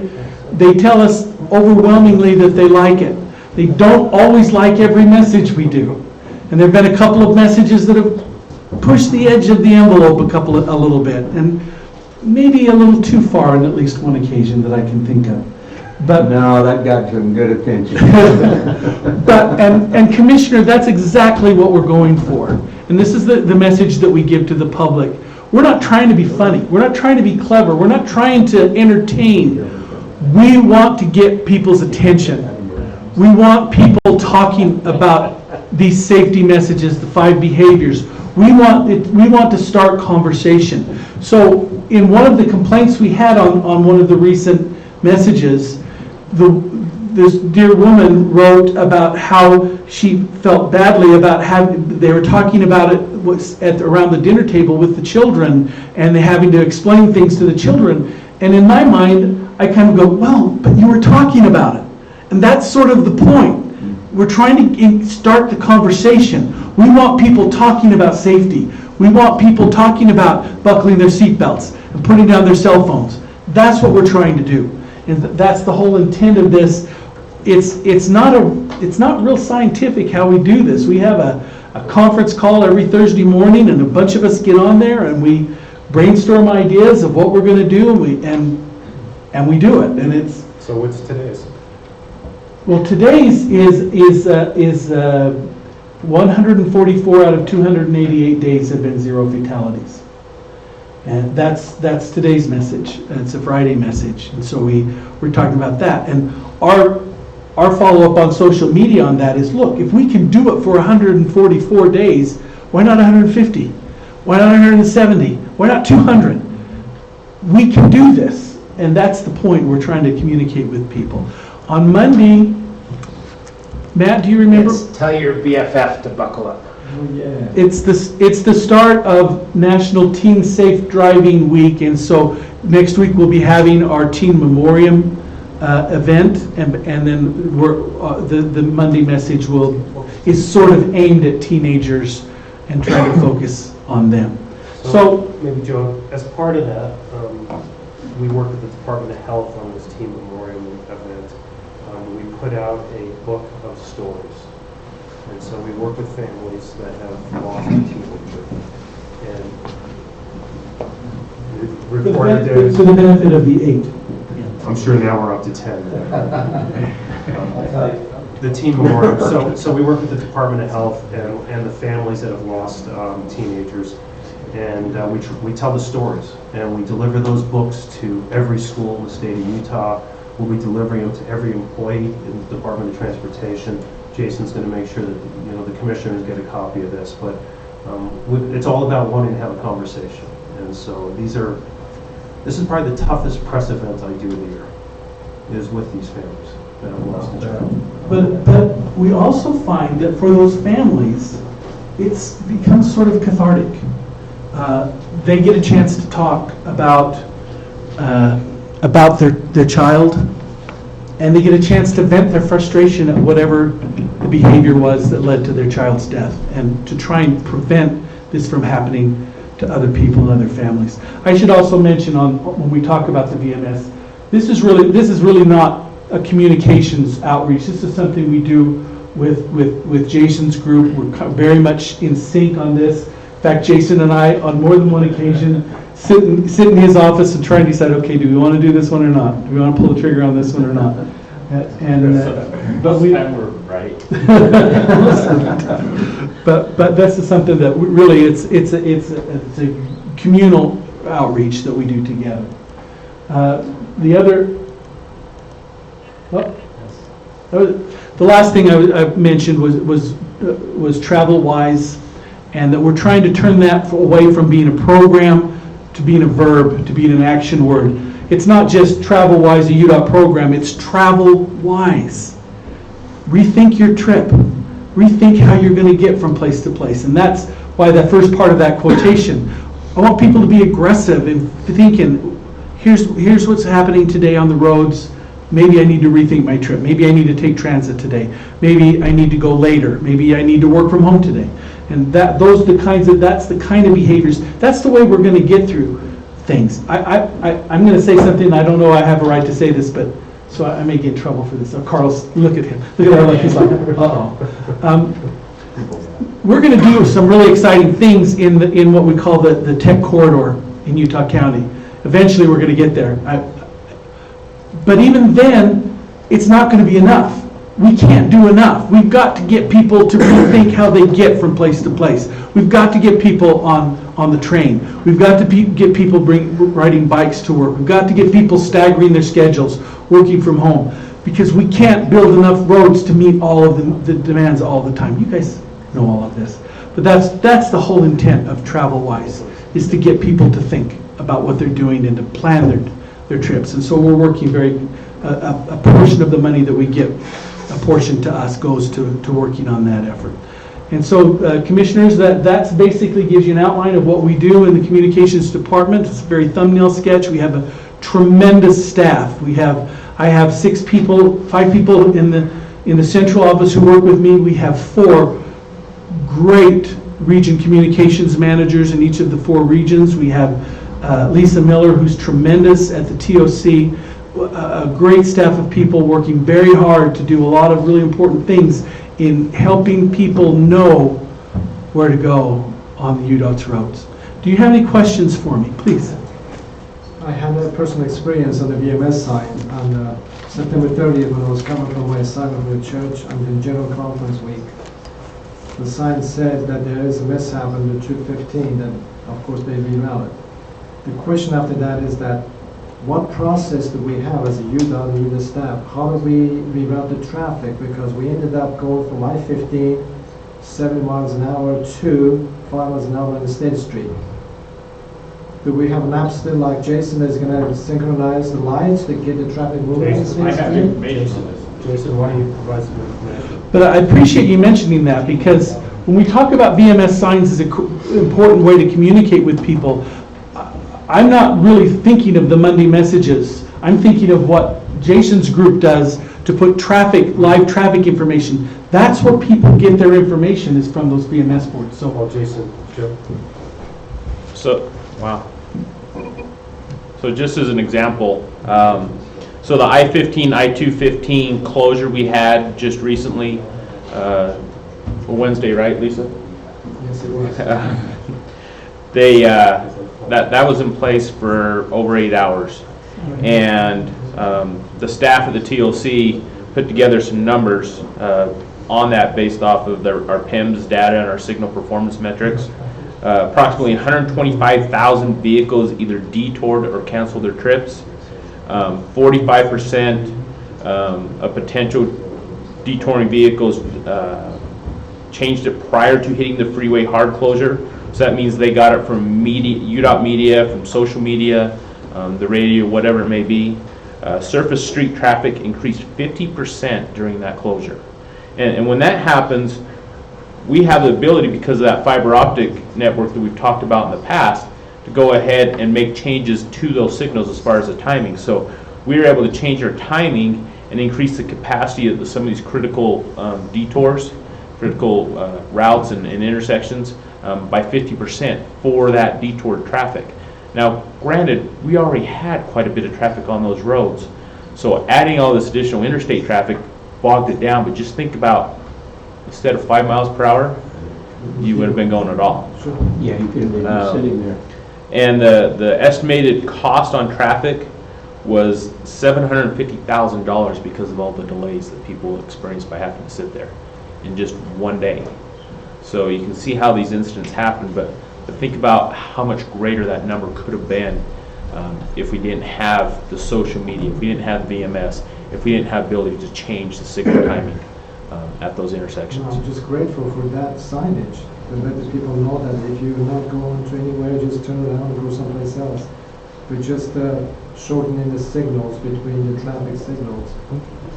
We were receiving tweets and emails and text messages saying, thank you so much for letting me know before I got there. I was able to change where I was going, and it didn't impact me at all. In fact, that day we had one of our employee recognition lunches, and several of the folks coming from south, Rick being one of them, they saw the message, were able to head over to Bangor Highway and still get to the lunch on time, rather than staying on what, if they didn't know any better, was been stuck on I-15 and then get those closer surface street routes. Well, I should have listened to my wife too. She said take the bank, and I said no. I'm not going to help you there. So what was that 750,000 number? $750,000 in delay user costs. Delay user costs. That's a One event. one event, one day. One event, one day. Like 8 hours on a day. Okay, so I want to, so thank you. So that's a big number. The number that we ask for from you is less than that. Oh, man. There's the sales right there. You can see the hammer coming. So what we received from you is $645,000. Of that money, about $450,000 goes for what we call UDOT traffic. That's all of that media outreach, all of the media buying, all of the commercial advertising stuff that we do. That's about $450,000 of that. About $100,000 goes for travel-wise and the work we're doing to try and get people to travel-wise. And then another $90,000 is for various miscellaneous projects, things that we do, outreach, that we weren't planning on doing and that aren't really associated with the UDOT traffic. So that's less than $750,000. So what a deal, what a bargain. It's a bargain. Other comments or questions? And we won't be asking for any more this year. We're fine with that budget. Okay. Thank you very much. Well, those are important reports that we get back and important functions of UDOT that we certainly support. We appreciate those reports from our departments. Let's go to our committee reports. Start over here with Gail. Thank you. The Joint Highway Committee met 2 weeks ago, September 30th. I continue to learn about all these different pots of money that are hidden away that a few people know about. One of those was the people from State Parks and Recreation came and presented a trails presentation about money available for Recreational trails. recreational trails. We had a presentation where they were assessing crash data, and that was interesting. And they talked about flood control in various counties. So anyway, it was an interesting meeting. Life goes on. All right, thank you. And thank you for the commission. Just a reminder, the Joint Highway Committee is basically a creation of the Transportation Commission. It's in statute, but they provide advice to this commission. So their actions then come forward to the Transportation Commission for final disposition. Danny? First, I want to tell Jason and Joe, thank you. I continually, I drive around the state, I look at those signboards, and I'm glad to see they're getting used more. And frankly, I think that you are getting people's attention, and I was not offended by the one. I thought it was really great, by the way. My wife, she says, what do you think that means? I says, just read it one more time, Charlie. Anyway, Regional Growth Committee meeting for me is next Thursday the 20th. We've had our UTA 6-hour governance training the day before yesterday, and next Thursday is the UTA Board of Trustees meeting where we launch into our rebooting of our governing process for that committee. And I'm very excited about the future and the potential for the things that we plan to do for UTA. It's important that UTA responds to the public, to do the things the public want in the way the public wants done, and transparency is the key word we used. Anyway, I'm excited about the future. Now, did I see where UTA has some new board leadership? I do. Kent Millington. They don't want me over there. They didn't want me the first time. Robert McKinley is the new chairman of the board. David Burton's term ended, and he asked not to be reappointed, I think. Anyway, he's not a member anymore. And they've got Jeff Hawker, who's one of the vice presidents, and Sherry, can't think of her last name, from Utah County. She's the other vice chair. Right. She's a new member of the board, but they're good people. They'll take charge of the things and keep us on track. Good. All right. Wayne? Commissioner Kramer and I both attended the Corridor Preservation Advisory Council meeting where we looked at all the properties that Lyle presented here today in some depth and looked into the details of those. All right, thank you.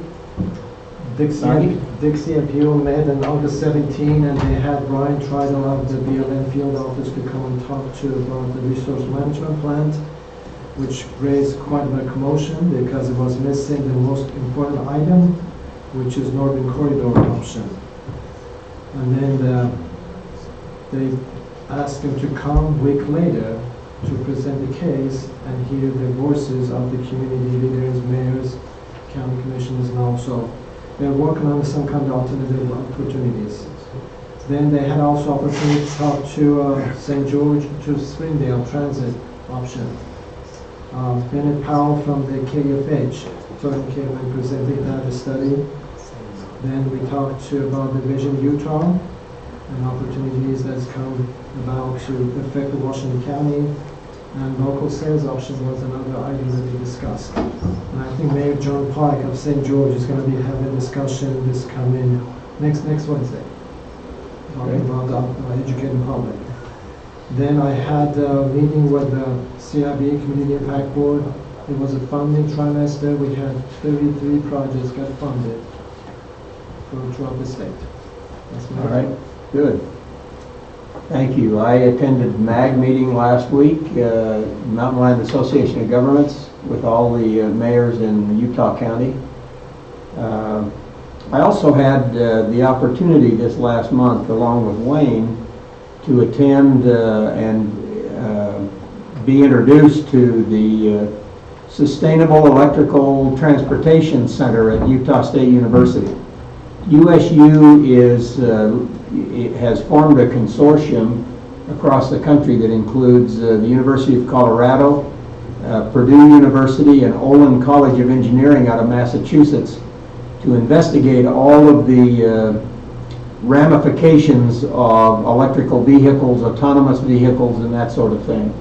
And they have an amazing quarter-mile track up there where they have put electrical charging units in the roadway, and then had a bus that was driverless drive around this track, and every time it would pass the electrical panel, you would see that it was recharging the batteries in this bus, and they could just run this bus forever. They didn't. They finally let us off, but interesting to be there. The presentation, they had a conference for 2 days with presentations from a variety of students at these engineering schools.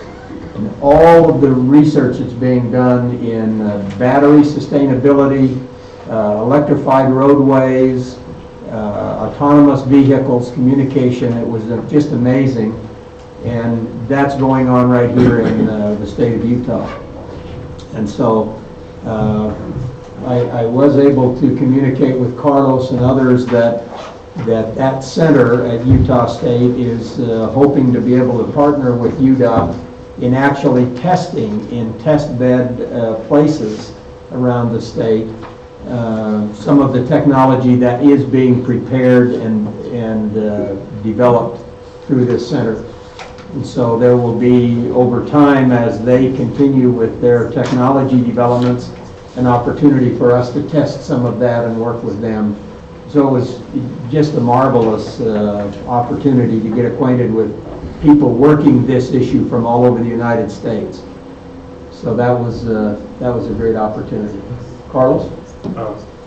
Mr. Chairman, Rob Clayton, who runs our traffic management division, he was in attendance as well, and he's created that contact with them to facilitate next steps. So I wanted you to know that. Yes, he was there with a couple of presentations. In fact, the video that I think we saw in the commission meeting a month ago, he actually showed that on electrical vehicles. And so it was really good to have that connection. But those are things that are happening in the state of Utah, and we'll continue to be a leader in the solutions as we move forward. Please, Carl.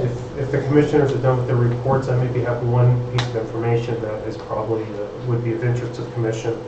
I was requested to attend a meeting. Terry Newell and I attended the meeting at the Utah Developmental Center in American Fork at the request of Senator Margaret Dayton. There's been a proposed new road that would go through part of that state facility, and Mountain Land Association of Governments has the funding for it, and they've been leading. Thank you, Joe. And they've been leading the effort at doing that analysis. The senator made a formal request of us to take the lead and conduct that study. You know, from our perspective, it's a local road, but since it's on state property, would require the decision of it would require legislative decisioning on whether or not to approve that for a road. We agreed to take that on. The funding will be transferred through an agreement between Mountain Lands and UDOT, and Terry's team will be leading that work to determine if there's a need, and if there's a need, where should that facility be. So I just wanted the commissioners to be aware of that. Thank you very much. Anything else to come before the commission? Thank you, everybody. We are adjourned. Thank you all for being here. Don't you just love it that we ended that meeting? We're out of here. I love it.